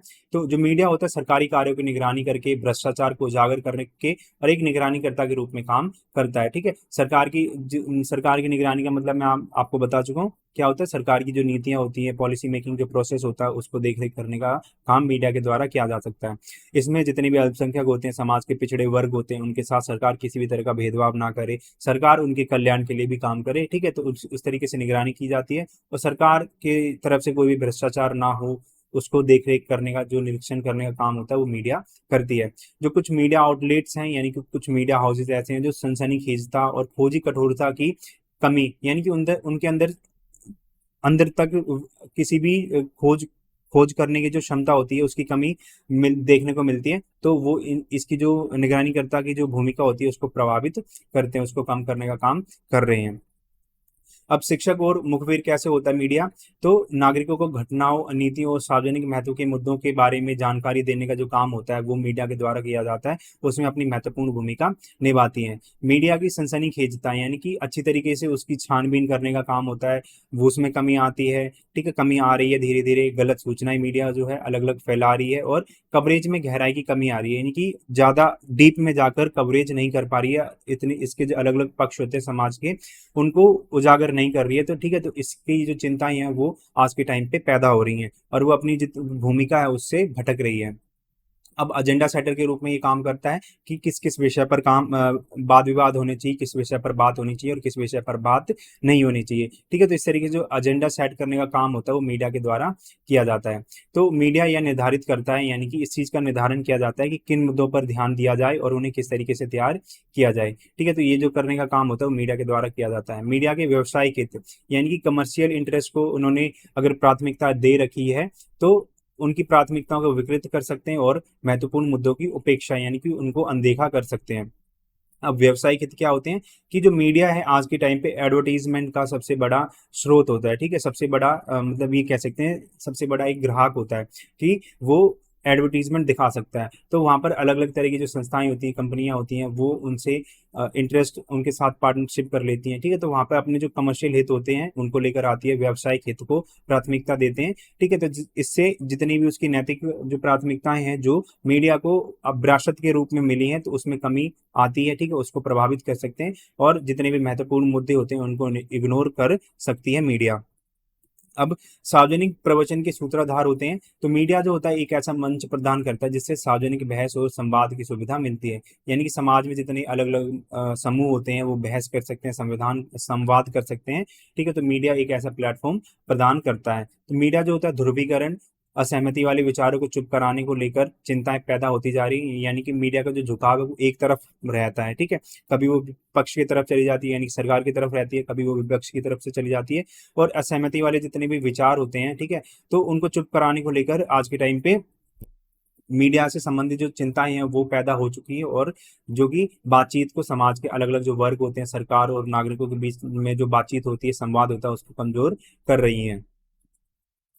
अब प्रौद्योगिकी का प्रभाव मीडिया पर किस तरीके से पड़ा है, तो कुछ डिजिटल मीडिया प्लेटफॉर्म्स आए हैं। ठीक है, उनके आगमन ने मीडिया को बदल दिया है। मीडिया का जो पूरा स्वरूप है वो बदल चुका है, जिससे कि सूचना तक अधिक नागरिक जुड़ाव संभव आ पाया है। यानी कि ज्यादा से ज्यादा नागरिक मीडिया से कनेक्ट हो पा रहे हैं, उनको सूचना प्राप्त हो रही है। सोशल मीडिया के हेरफेर से बढ़ने से जो मीडिया की विश्वसनीयता है और विश्वास है वो उसको भी खतरा पैदा हो चुका है। यानी कि अगर आज के टाइम पे हम देखते हैं ना, तो हर गांव में कोई कोई भी छोटा मोटा एक व्यक्ति खड़ा हो जाता है, वो अपने को एज अ रिपोर्टर काम करता है। ठीक है, तो इससे क्या होता है, जो असली मीडिया है उसकी विश्वसनीयता कम हो रही है, उसके विश्वास को खतरा हो रहा है। ठीक है, क्योंकि उनका जो पक्ष होता है, जो छोटे मोटे जो जितने पत्रकार निकल कर आते हैं, ठीक है, वीडियोस वगैरह बनाते हैं, तो वो उनका जो पक्ष होता है, उनका जो झुकाव होता है किसी एक की तरफ होता है। तो उस तरह से उनका जो विश्वास होता है, मीडिया में लोगों का विश्वास होता है, वो भी कम होता जा रहा है इसकी वजह से। ठीक है, तो टेक्नोलॉजी ने इसको प्रभावित किया है। अब लोकतंत्र को बढ़ाने में ये सबसे ज्यादा महत्वपूर्ण भूमिका निभाता है। यानी कि डेमोक्रेसी को प्रमोट करने में, उसको बढ़ावा देने में इंपॉर्टेंट रोल प्ले करता है। तो जो मीडिया होता है जानकारी प्रदान करके, जवाबदेह होने की शक्ति देकर लोकतंत्र को बढ़ावा देने में महत्वपूर्ण भूमिका निभाता है। यानी कि सरकार को उनके कर्तव्यों के बारे में बताने का काम मीडिया तो करती है, सरकार को जानकारी प्रदान करती है समाज से संबंधित जितने भी मुद्दे होते हैं उनके बारे में। लोकतांत्रिक शासन और नागरिक सशक्तिकरण को मजबूत करती है ये मीडिया, और मीडिया की स्वतंत्रता और जवाबदेही सुनिश्चित करना हमारे समाज में, भारतीय समाज में आवश्यक है।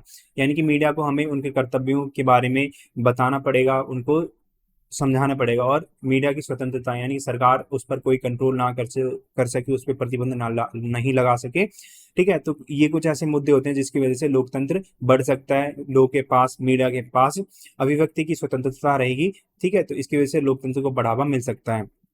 अब इसमें भी हम निष्कर्ष के तौर पर लिख सकते हैं कि जो भारतीय मीडिया है, भारतीय लोकतंत्र में जितनी जो मीडिया है, एक प्रहरी के रूप में यानी कि निगरानीकर्ता के रूप में काम करती है, एक शिक्षक के रूप में काम करती है, एजेंडा निर्धारक और सार्वजनिक नीतियों के सूत्रधार जैसे महत्वपूर्ण कार्य करती है। इसे प्रेस की स्वतंत्रता के लिए खतरा और प्रौद्योगिकी के प्रभाव जैसी चुनौतियों का भी सामना करना पड़ रहा है।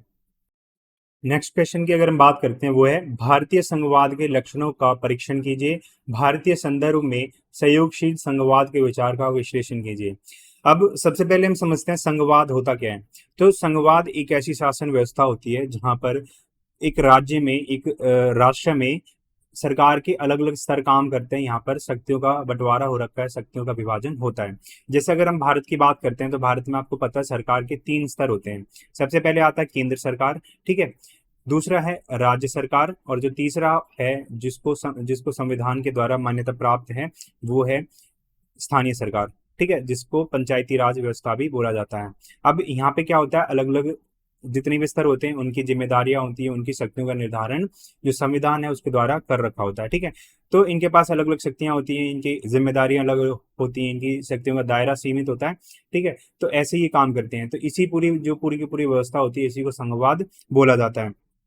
अब हम इसके कुछ लक्षणों के बारे में बात करेंगे, यानी कि भारत में जो संघवाद चलता है संविधान की तरफ से, उसके क्या क्या लक्षण है। सबसे पहले यहाँ पर शक्तियों का बंटवारा हो रखा है, यानी कि पावर्स का डिस्ट्रीब्यूशन हो रखा है सरकार के अलग अलग स्तरों के बीच में। संविधान जो है यहाँ पे सर्वोच्च है, यानी कि the constitution is the supreme in India. ठीक है, यहाँ पर भारत में दोहरी सरकार यानी कि 2 स्तरों की सरकारें चलती हैं, और एक स्वतंत्र न्यायपालिका है। भारत में संवैधानिक लचीलापन है, यानी कि उसमें अच्छी तरीके से आसानी से संशोधन किया जा सकता है। और भारत में हमें इतनी अनेकता देखने को मिलती है, इतनी विविधता देखने को मिलती है, फिर भी as a nation we are unit. ठीक है, हम सब में एक एकता बनी हुई है। तो इन पॉइंट्स को हम एक बार अच्छे से डिटेल में पढ़ेंगे। तो सबसे पहले हम बात करते हैं शक्तियों का बंटवारा किस तरीके से हो रखा है। तो भारतीय संघवाद में केंद्र सरकार और राज्य सरकारों के बीच शक्तियों का वितरण शामिल है, यानी कि उनकी शक्तियों का दायरा सीमित है, उनकी जिम्मेदारियां तय कर रखी होती हैं और उनके जितने भी क्षेत्र होते हैं उनके क्षेत्र अधिकार में उनको शक्तियां दे रखी हैं कि आप इस तरीके से काम कर सकते हैं। संविधान की 7वीं अनुसूची में 3 सूचियां शामिल हैं। संघ सूची, जिसमें जो केंद्र सरकार है उसके जितने भी कार्य होते हैं, शक्तियां होती हैं, उनको बता रखा है। जो राज्य सूची होती है उसमें जितने भी राज्य हैं उनके राज्य सूची के अंदर राज्य किन विषयों पर, किन मुद्दों पर कानून बना सकता है, उनकी क्या क्या जिम्मेदारी होती है वो बता रखी है। और समवर्ती सूची में कुछ ऐसे विषय दे रखे हैं जहां पर केंद्र सरकार और राज्य सरकार मिलकर उन विषयों पर कानून बना सकती है। ठीक है, तो इस तरीके से जो शक्तियां हैं उनका वितरण कर रखा है। अब संविधान की सर्वोच्चता है यहाँ पे, यानी कि संविधान जो है इंडिया में सुप्रीम है। भारत का संविधान देश का सर्वोच्च कानून है, यानी संविधान से बड़ा इस देश में कुछ भी नहीं है। और केंद्र और राज्य दोनों सरकारें इस ढांचे के भीतर काम करती हैं, यानी कि संविधान के दायरे में रहकर जो सरकारें हैं, चाहे वो केंद्र सरकार हो चाहे राज्य सरकार हो, वो काम करती है। संविधान सरकार के प्रत्येक स्तर की शक्तियों और कार्यों को चित्रित करता है, यानी कि उनको बताने का काम संविधान के द्वारा किया जाता है। अब भारत में हमें 2 स्तरों की सरकारें देखने को मिलती हैं, जिसको दोहरी स्तर की सरकारें कहा जाता है। भारतीय संघवाद सरकार के 2 स्तरों, केंद्र सरकार और राज्य सरकार के अस्तित्व को मान्यता देता है, यानी कि उसको बताता है। सरकार जो होती है, सरकार के 2 स्तर होते हैं, 2 स्तरों के अधिकार क्षेत्र हैं, उनके अपने अधिकार क्षेत्र हैं, अलग अलग क्षेत्रों में रहकर वो काम कर सकती हैं और वे अपने अधिकार क्षेत्र के भीतर स्वतंत्र रूप से कार्य करती हैं, यानी कि उनका एक दायरा फिक्स होता है, उस दायरे के भीतर वो खुले रूप में काम कर सकती है। भारत में एक स्वतंत्र न्यायपालिका है, जो कि भारतीय संघवाद का एक महत्वपूर्ण पार्ट है। इसमें क्या होता है, जो न्यायपालिका है भारत में संघवाद के संरक्षण यानी कि उसके गार्जियन के रूप में काम करती है और न्यायपालिका संविधान की व्याख्या करती है, यानी कि उसको एक्सप्लेन करती है। ठीक है, केंद्र सरकार और राज्य सरकार के बीच में कोई भी विवाद होता है उसको सुलझाने का काम न्यायपालिका करती है और ये सुनिश्चित करती है कि सरकार के दोनों स्तर अपनी अपनी संवैधानिक शक्तियों का पालन करें, यानी कि संविधान ने जिस दायरे को उनके लिए फिक्स कर रखा है, केंद्र सरकार के लिए अलग है, राज्य सरकार के लिए अलग है, तो उन संवैधानिक शक्तियों के अंदर अंदर वो काम करें। ठीक है, तो इसको सुनिश्चित करने का काम स्वतंत्र न्यायपालिका के माध्यम से किया जाता है। सर्वोच्च न्यायालय और उच्च न्यायालय जो होते हैं भारतीय राजनीति के संघीय ढांचे को, यानी कि भारतीय संघवाद को बनाए रखने में अपनी महत्वपूर्ण भूमिका निभाते हैं। अब संवैधानिक लचीलापन है भारत में, यानी कि जो भारतीय संविधान है, ठीक है, तो उसमें आसानी से उसमें संशोधन किया जा सकता है, उसमें अमेंडमेंट कर सकते हैं। तो भारतीय संघवाद क्षेत्र विविधता को समायोजित करने के लिए लचीलेपन का प्रदर्शन करता है, यानी कि फ्लेक्सिबल बताता है। संविधान अपने प्रावधानों में संशोधन करने के लिए एक तंत्र प्रदान करता है, यानी कि संविधान जो है अपने आप में परिवर्तन करने के लिए एक सिस्टम तैयार करता है, जिसमें क्या होता है, जो केंद्र सरकार और राज्य सरकारें होती है उनके बीच शक्तियों का वितरण संबंधित प्रावधान भी शामिल रहते हैं। अब भारत में इतनी विविधता है तो हम एक देश बनकर ऐसे रह रहे हैं। ठीक है, तो जो भारतीय संघवाद है देश की विविधता को पहचानते हुए विविधता में एकता के सिद्धांत पर जोर देता है। भारत में हमें पता अलग अलग धर्म के, विश्व में जितने भी धर्म होते हैं उन सभी के अनुयायी सिर्फ भारत में पाए जाते हैं, तो भारत अपने आप में ही बहुत विविधतापूर्ण देश है। तो उसको पहचानते हुए, ठीक है, उनको जितने भी अधिकार होते हैं भारत के नागरिकों को मिलते हैं, उन सभी को वो अधिकार देते हुए विविधता में एकता के सिद्धांत की बात करता है भारतीय संघवाद।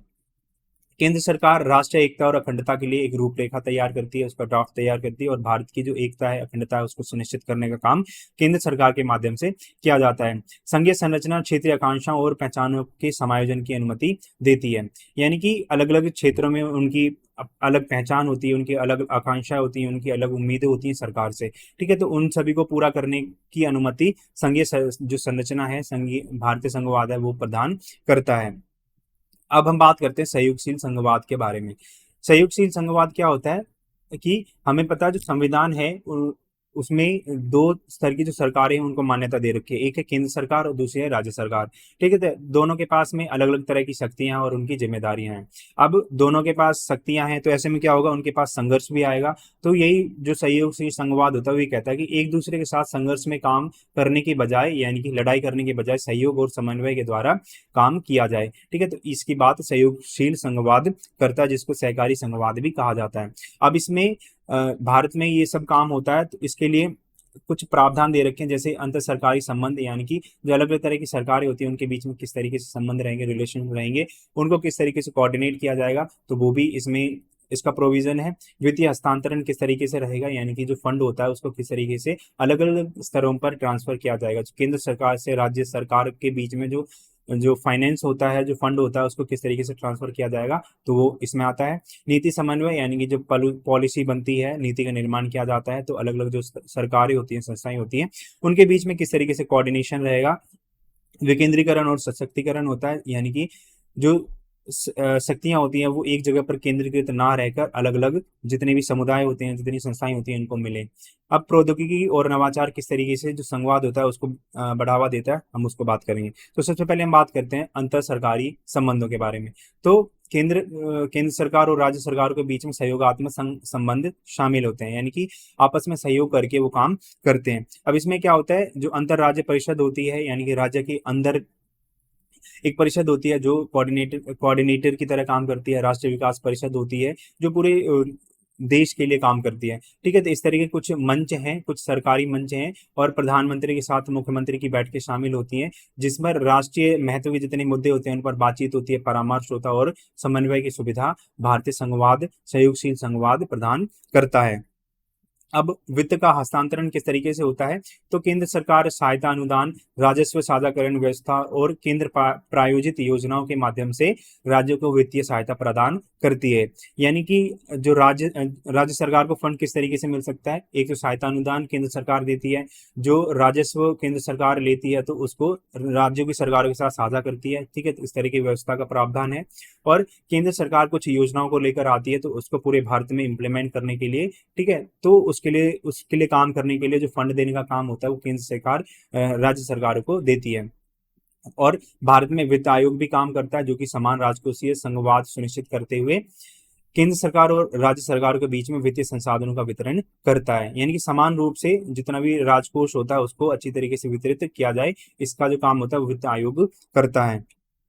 अब जो पॉलिसी कोऑर्डिनेशन का काम होता है वो भी इसके अंदर आता है। तो आर्थिक विकास, बुनियादी ढांचे और सामाजिक कल्याण, आपदा प्रबंधन जैसे क्षेत्रों में केंद्र और राज्य सरकारों के बीच में नीति समन्वय और सहयोग शामिल होता है। यानी कि जितना भी आर्थिक विकास करना है उसके लिए जो पॉलिसी वगैरह बनाने का काम होता है, केंद्र सरकार और राज्य सरकार के बीच में कोऑर्डिनेशन होना चाहिए, एक समन्वय होना चाहिए। बुनियादी ढांचा किस तरीके से विकसित किया जाए उसके बारे में बातचीत करने के लिए जो कोऑर्डिनेशन का काम होता है, समाज में कल्याण को बढ़ावा देने के लिए जो काम होता है, वो केंद्र सरकार और राज्य सरकार आपस में मिलकर काम करती है। उसमें चुनौतियों का समाधान करने, संसाधनों का प्रभावी ढंग से उपयोग करने पर ये जो सहयोगशील संघवाद होता है वो बल देता है।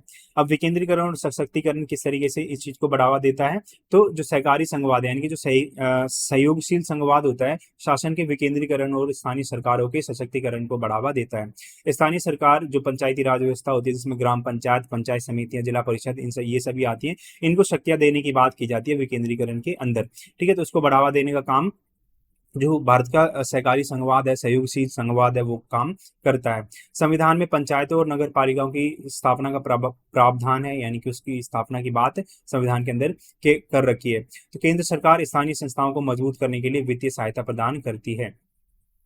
प्रौद्योगिकी और नवाचार, यानी कि जो टेक्नोलॉजी है और जो इनोवेशंस हो रहे हैं आज के टाइम पे, वो कैसे इन चीज़ों को और ज़्यादा बढ़ावा दे रहे हैं। तो सरकार के अलग अलग स्तरों के बीच में संचार, सहयोग और सूचना साझाकरण की सुविधा प्रदान हो रही है अलग अलग टेक्नोलॉजी के माध्यम से। यानी कि सरकार एक दूसरे के साथ में अच्छे से बातचीत कर सकती है, कोऑर्डिनेट कर सकती है, जो भी इंफॉर्मेशन होती है उसको शेयर कर सकती है। ठीक है, तो ये जो फैसिलिटीज़ आ रही हैं वो किस लिए आ रही हैं, अलग अलग तरह की जो टेक्नोलॉजीज का डेवलपमेंट हो रहा है उसकी वजह से ये सारी की सारी चीज़ें पॉसिबल हो पा रही हैं। डिजिटल प्लेटफॉर्म, ई गवर्नेंस जैसी कुछ पहले हैं जो कुशल और पारदर्शी शासन प्रक्रियाओं को सक्षम बनाती है, यानी कि ट्रांसपेरेंसी लेकर आती है हमारे सिस्टम में, और कार्य जितने भी होते हैं, जितनी भी सर्विसेज होती हैं उसको अच्छी तरीके से, स्किल्ड तरीके से देने का काम करती है। ठीक है, अब इसमें हम निष्कर्ष के तौर पर क्या लिख सकते हैं, इसमें हम लिख सकते हैं कि भारत में जो सहयोगशील संघवाद है उसमें अंतर सरकारी संबंध शामिल है, वित्तीय हस्तांतरण शामिल है, नीति समन्वय, विकेंद्रीकरण और प्रौद्योगिकी संचालित नवाचार शामिल है। केंद्र और राज्य सरकारों के बीच में सहयोग, संवाद और साझेदारी को बढ़ावा देकर राष्ट्रीय एकता में अपना योगदान देता है। अब हम बात करते हैं कुछ शॉर्ट टाइप क्वेश्चन के बारे में, यानी कि कुछ शॉर्ट आंसर जिस पे शॉर्ट नोट लिखने होते हैं, उन क्वेश्चंस के बारे में बात करेंगे। तो इसमें बेसिकली जो 3 क्वेश्चन है उनको मैंने इसमें शामिल किया है। तो सबसे पहला जो क्वेश्चन आता है वो आता है TRAI की भूमिका का वर्णन कीजिए। TRAI क्या होता है, telecom regulatory authority of India. ठीक है, तो इसकी क्या भूमिका होती है उसके बारे में बताना है। तो भारतीय लोकतंत्र में ट्राई की जो भूमिका है, एक प्रतिस्पर्धी, समावेशी और जीवंत दूरसंचार क्षेत्र को बढ़ावा देने के लिए आवश्यक है।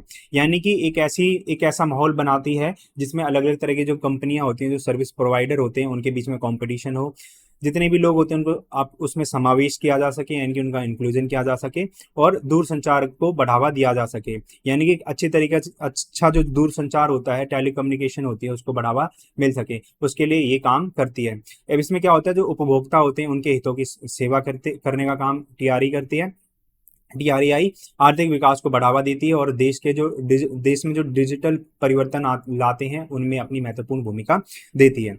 अब इसमें सबसे पहले हम बात करते हैं नियमन और निरीक्षण के बारे में। तो जो टीआरएआई है, दूरसंचार उद्योग के विभिन्न पहलुओं को संचालित करने के लिए जिम्मेदार है, यानी कि अलग तरह के जो काम होते हैं दूरसंचार क्षेत्र में उनको करने के लिए जिम्मेदार है। इसमें सेवा की गुणवत्ता, यानी कि जो सर्विस की क्वालिटी होती है वो हमें मिलती है, स्पेक्ट्रम आवंटन होते हैं, सेवा प्रदाताओं के यानी कि जो सर्विस प्रोवाइडर होते हैं उनके बीच में कंपटीशन को शामिल करती है। जितने भी रूल्स और रेगुलेशन होते हैं, जो दिशा निर्देश दिए जाते हैं, उनको निर्धारित करने का काम ये संस्था करती है और ये सुनिश्चित करती है कि दूरसंचार सेवाएं सुलभ, यानी कि इजीली अफोर्डेबल होनी चाहिए, सस्ती होनी चाहिए और उनकी जो क्वालिटी है वो हाई होनी चाहिए, यानी कि उच्च गुणवत्ता वाली होनी चाहिए, जिससे कि उपभोक्ता कल्याण को बढ़ावा मिल सके, यानी कि जो कंज्यूमर वेलफेयर है उसको सपोर्ट किया जा सके। दूसरा जो काम होता है, दूसरी जो उसकी भूमिका होती है वो होती है उपभोक्ता हितों का संरक्षण करना, यानी कि जो कंज्यूमर के इंटरेस्ट होते हैं उनको कंजर्व किया जा सके, उनको बचाव किया जा सके। बिलिंग विवाद, सेवा की गुणवत्ता संबंधी जितनी शिकायतें होती हैं, यानी कि उपभोक्ताओं से संबंधित जितनी शिकायतें होती हैं, स्पैम जैसे मुद्दे होते हैं ठीक है, उनके हितों की रक्षा करने के लिए, उपभोक्ता के हितों की रक्षा करने के लिए अपनी महत्वपूर्ण भूमिका ये निभाती हैं। इसमें नियमों और उपभोक्ता जागरूकता के माध्यम से उपभोक्ताओं को सूचना क्षेत्र में उपभोक्ता के विश्वास को बढ़ावा देती है ये संस्था। अब सार्वभौमिक और डिजिटल समावेशन को ये बढ़ावा देती है। तो ग्रामीण और दूर दराज के क्षेत्रों में दूरसंचार सेवाओं तक सार्वभौमिक पहुंच को सुनिश्चित करने की दिशा में ये संस्था काम करती है। ये जो संस्था है डिजिटल विभाजन को पाटने, यानी कि जो डिजिटल विभाजन आ रहा है, क्षेत्रीय असमानता फैलती आ रही है, शहर जो है डिजिटली रूप से इतना विकसित हो चुका है, गाँव जो है डिजिटली रूप से इतना पिछड़ा है, ठीक है, तो उसको पाटने के लिए, उसको कम करने में और डिजिटल समावेशन को बढ़ावा देने के उद्देश्य से नीतियों को तैयार करती है। अब सरकार को नीतिगत सलाह देती है और वकालत करती है। तो दूरसंचार नियमन, प्रौद्योगिकी रुझान और औद्योगिक विकास से संबंधित मामलों पर सरकार को सलाह देने का काम करती है, यानी कि टेक्नोलॉजी से संबंधित जितनी भी सलाह होती है वो सरकार को टीआरएआई देती है। इसमें रिसर्च, एनालिसिस और जितने भी हितधारक परामर्श के माध्यम से, हितधारक मैं आपको बता चुका हूँ क्या होता है, जो कि किसी भी नीति को डायरेक्ट प्रभावित करता है, यानी कि वहाँ वो होती है जनता। तो जनता के परामर्श के माध्यम से राष्ट्रीय उद्देश्यों और प्राथमिकताओं के अनुसार नीतियों को आकार देने में, नीतियों के निर्माण में ये महत्वपूर्ण भूमिका निभाती है। अब हम बात करते हैं भारत में एनजीओ, यानी कि जो नॉन गवर्नमेंटल ऑर्गेनाइजेशन होते हैं उनकी क्या भूमिका होती है। तो जो एनजीओ होते हैं एक गैर लाभकारी, यानी कि नॉन प्रॉफिटेबल इंस्टीट्यूट होते हैं, एक स्वैच्छिक संगठन होते हैं जो सरकारी नियंत्रण से स्वतंत्र रूप से संचालित होते हैं, यानी कि इन पर सरकार का कोई भी नियंत्रण नहीं होता है। अब जितने एनजीओ होते हैं वो बदलाव की वकालत करते हैं, यानी कि परिवर्तन की बात करते हैं, सेवाएं प्रदान करते हैं और लोगों के जीवन में सुधार लाने के उद्देश्य से ये परियोजनाओं को लागू करते हैं और समाज की बेहतरी की दिशा में काम करते हैं। अब इनकी क्या क्या भूमिका होती है एक बार उसको देखते हैं। तो सामाजिक कल्याण और विकास को बढ़ावा देते हैं, मानवाधिकारों की वकालत करते हैं, पर्यावरण संरक्षण की बात करते हैं, स्वास्थ्य देखभाल यानी कि हेल्थ सेक्टर में काम करते हैं, शिक्षा और कौशल विकास करते हैं, ऐसे ऐसे अवसर देते हैं जिससे कि जो युवा होते हैं वो कौशलों को सीख सकें, और आपदा राहत और पुनर्वास के क्षेत्र में भी ये लोग काम करते हैं। अब सबसे पहले हम बात करते हैं सामाजिक कल्याण और विकास को किस तरीके से ये उसमें अपनी भूमिका देते हैं। तो एनजीओ जो है, जो वो है गरीबी उन्मूलन, शिक्षा, स्वास्थ्य देखभाल, महिला सशक्तिकरण में अपनी भूमिका देता है, उससे संबंधित जो काम होते हैं उनको करता है। जो समाज का जो कमजोर वर्ग होता है, कमजोर आबादी होती है, ठीक है, जिसके पास पैसा नहीं होता, जो गरीब होते हैं, उनकी जरूरतों को पूरा करने के लिए स्कूल, जो विद्यालय और जितने ट्रेनिंग सेंटर होते हैं उनको बनाने का काम एनजीओ करते हैं। ये जितनी क्लिनिक होती हैं, हेल्थ क्लिनिक होती हैं, जितनी भी कम्युनिटी डेवलपमेंट प्रोग्राम होते हैं वो चलाते हैं एनजीओज, ठीक है। तो इस तरह से ये सोशल डेवलपमेंट करते हैं और उन सोशल वेलफेयर पे काम करते हैं। अब मानवाधिकारों की वकालत करते हैं, ठीक है। आपने देखा होगा कि कई तरह के एनजीओज होते हैं, महिलाओं, बच्चों, दलितों, आदिवासियों और जितने अल्पसंख्यक होते हैं, माइनॉरिटीज होते हैं, उनके अधिकारों की बात करते हैं, उनकी वकालत करते हैं। मानवाधिकारों के उल्लंघन यानी कि जो ह्यूमन राइट्स होते हैं उनके उल्लंघन, जब उनका हनन होता है उसके बारे में जागरूकता बढ़ाते हैं। ठीक है, यानी कि उसके संबंधित जितनी अवेयरनेस बढ़ाने का जो काम होता है वो एनजीओ करते हैं। कानूनी सहायता के माध्यम से इंक्लूजन को बढ़ावा देते हैं, यानी कि समावेशन को बढ़ावा देने का काम एनजीओ के द्वारा किया जाता है। पर्यावरण संरक्षण की बात करते हैं तो एनजीओ जो होते हैं वो पर्यावरण संरक्षण, जैव विविधता संरक्षण में अपनी महत्वपूर्ण भूमिका देते हैं।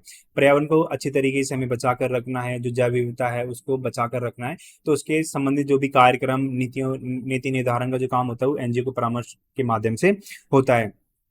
वन्यजीव संरक्षण, टिकाऊ कृषि, अपशिष्ट प्रबंधन जैसी गतिविधियों में संलग्न है। ठीक है, वन्यजीव संरक्षण, जो जीव जंतु होते हैं उनके संरक्षण से संबंधित जो काम होता है वो एनजीओ करती है। और टिकाऊ कृषि मैं आपको बता चुका हूँ, यानी कि कुछ ऐसी तकनीकों को लेकर आना जिससे कि कृषि की जो क्वालिटी है, जो भूमि है उसकी गुणवत्ता में कोई कमी ना आए। ठीक है, और जो पर्यावरणीय मुद्दे हैं उनके बारे में जागरूकता बढ़ाने का काम एनजीओ करते हैं। स्वास्थ्य देखभाल, यानी कि जो भी हेल्थ सेक्टर में काम करने का काम होता है वो भी एनजीओ करते हैं। स्वास्थ्य देखभाल पहुंच में सुधार, निवारक स्वास्थ्य देखभाल को बढ़ावा देने और सार्वजनिक स्वास्थ्य चुनौतियों का समाधान करने में ये महत्वपूर्ण योगदान देते हैं। वे स्वास्थ्य, स्वच्छता, मातृ एवं शिशु स्वास्थ्य और संक्रामक रोगों जैसे मुद्दों पर स्वास्थ्य क्लिनिक, मोबाइल स्वास्थ्य इकाइयां और जागरूक अभियान चलाते हैं, लोगों को स्वास्थ्य के प्रति जागरूक करते हैं। अब शिक्षा और कौशल विकास में ये काम करते हैं। शिक्षा की पहुंच, गुणवत्ता और समानता में सुधार की पहल, इसमें ये लोग शामिल होते हैं। शिक्षा की पहुंच से तात्पर्य होता है समाज का जो जो भी वर्ग है, चाहे वो गरीब हो, चाहे वो पीड़ित हो। ठीक है, तो उस तक शिक्षा पहुंचनी चाहिए। एक उच्च क्वालिटी की जो शिक्षा होती है, हाई क्वालिटी की जो एजुकेशन होती है वो उस तक पहुंचनी चाहिए, और समाज में जो समानता होती है वो लानी चाहिए। तो इसमें सुधार की बात एनजीओ करते हैं। तो जो एनजीओ होते हैं वो स्कूल्स को खोलते हैं, जो लाइब्रेरीज होती हैं, पब्लिक लाइब्रेरीज उनको खोलते हैं, और शैक्षिक केंद्र स्थापित करते हैं जो वंचित बच्चों को छात्रवृत्ति यानी कि स्कॉलरशिप और शैक्षिक सामग्री प्रदान करते हैं। रोजगार और आजीविका के अवसरों को बढ़ाने के लिए ये ट्रेनिंग सेंटर और जो भी स्किल डेवलपमेंट प्रोग्राम होते हैं उनको चलाते हैं।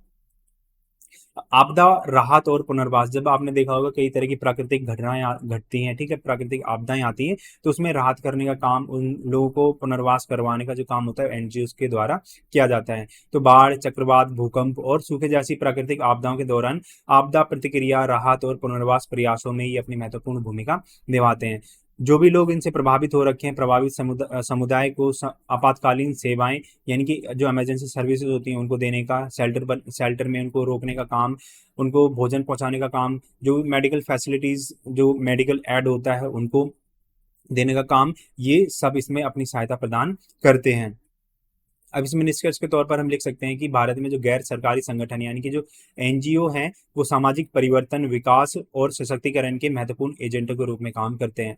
यानी कि समाज में कुछ परिवर्तन आना होता है, कुछ विकास लेकर आना होता है, कुछ डेवलपमेंट करना होता है, उसके एजेंट के रूप में ये जितने एनजीओ होते हैं काम करते हैं। वे नागरिक सहभागीदारी, सामाजिक नवाचार और समुदाय संचालित विकास को बढ़ावा देने की बात करते हैं। अब हम बात करते हैं ई गवर्नेंस, ये हमारा लास्ट टॉपिक है।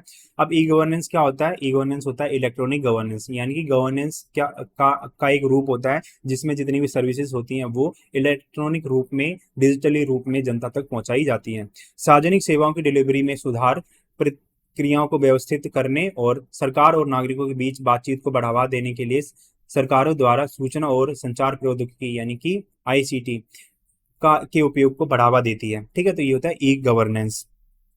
अब ऑनलाइन सेवा वितरण की बात करती है ई गवर्नेंस, तो सरकारें जो होती हैं डिजिटल प्लेटफॉर्म के माध्यम से विभिन्न सेवाएं प्रदान करती है। जैसे हमें एक राज्य से दूसरे राज्य में जाना होता है तो उसके लिए जो परमिट होता है, उसके लिए जो आवेदन करने का काम होता है वो भी ऑनलाइन हो जाता है।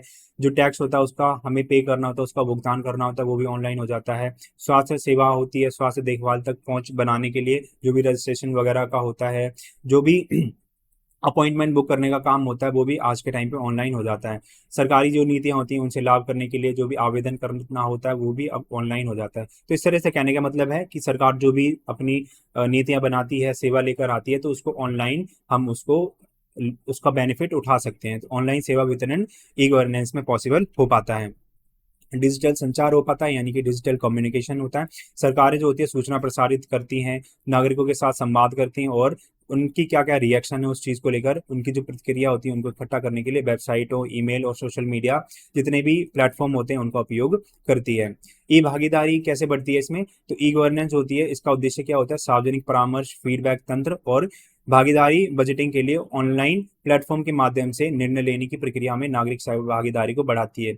यानी कि सरकार कोई भी काम करती है उसमें जनता के परामर्श के लिए, उसका फीडबैक के लिए, और जो भी बजट बनता है उस पर जो जनता होती है, जितनी पब्लिक होती है, जो नागरिक होते हैं, उनके विचारों को इकट्ठा करने का काम करती है जितने भी ऑनलाइन प्लेटफॉर्म होते हैं। ठीक है, तो इस तरह से नागरिक सहभागीदारी को भी बढ़ावा मिलता है। अब पारदर्शिता और जवाबदेही किस तरीके से सुनिश्चित होती है, तो डिजिटल उपकरणों का उपयोग, सूचना और वित्तीय डेटा और सरकारी प्रक्रियाओं तक पहुंच प्रदान करके सरकारी कार्यों में पारदर्शिता लाने का काम करती है। ठीक है, उसको बढ़ावा देने का काम किया जाता है। यानी कि जितने भी हम सरकारी उपकरणों का उपयोग करते हैं, जिसमें सूचना, जो वित्तीय डेटा होता है, सरकारी प्रक्रिया होती है, उनको उन तक जनता की पहुंच होती है, यानी कि जो जनता होती है वो उसको डायरेक्टली चेक कर सकती है। ठीक है, तो इससे क्या होता है, एक ट्रांसपेरेंसी आती है सरकार और जनता के बीच में, तो इससे जवाबदेही को बढ़ावा मिलता है और भ्रष्टाचार को कम करने में मदद मिलती है। अब बुनियादी ढांचे का विकास हो रहा है, यानी कि किस तरीके से हम जो भी इलेक्ट्रॉनिक्स चीजें हैं उसको एक्सेस कर सकते हैं और सरकार की जो बेनिफिट हैं उनको ले सकते हैं। जो सरकारें हैं ई गवर्नेंस का समर्थन करने के लिए और डिजिटल सेवाओं को जनता तक पहुंचाने के लिए, उसका विस्तार करने के लिए ब्रॉडबैंड नेटवर्क, यानी कि जो नेटवर्क का क्षेत्र है उसको बढ़ाती हैं और डेटा सेंटर जैसे डिजिटल बुनियादी ढांचे का निर्माण करने में निवेश करती हैं, यानी कि उसको बढ़ा रही हैं। अब इसमें निष्कर्ष के लिए हम लिख सकते हैं कि जो ई गवर्नेंस होती है उसका लक्ष्य क्या होता है, शासन को नागरिकों और व्यवसायों की आवश्यकताओं के प्रति अधिक सुलभ, कुशल, पारदर्शी और उत्तरदायी बनाने के लिए प्रौद्योगिकी का लाभ उठाना है। यानी कि सरकार को शासन को अच्छे से तरीके से चलाना है, अपनी जितनी सेवाएं होती हैं उनको अच्छी तरीके से, सुलभ तरीके से, कुशल तरीके से और पारदर्शी तरीके से जनता तक पहुंचाने के लिए टेक्नोलॉजी का यूज किया जाता है, तो वही कहलाता है ई गवर्नेंस।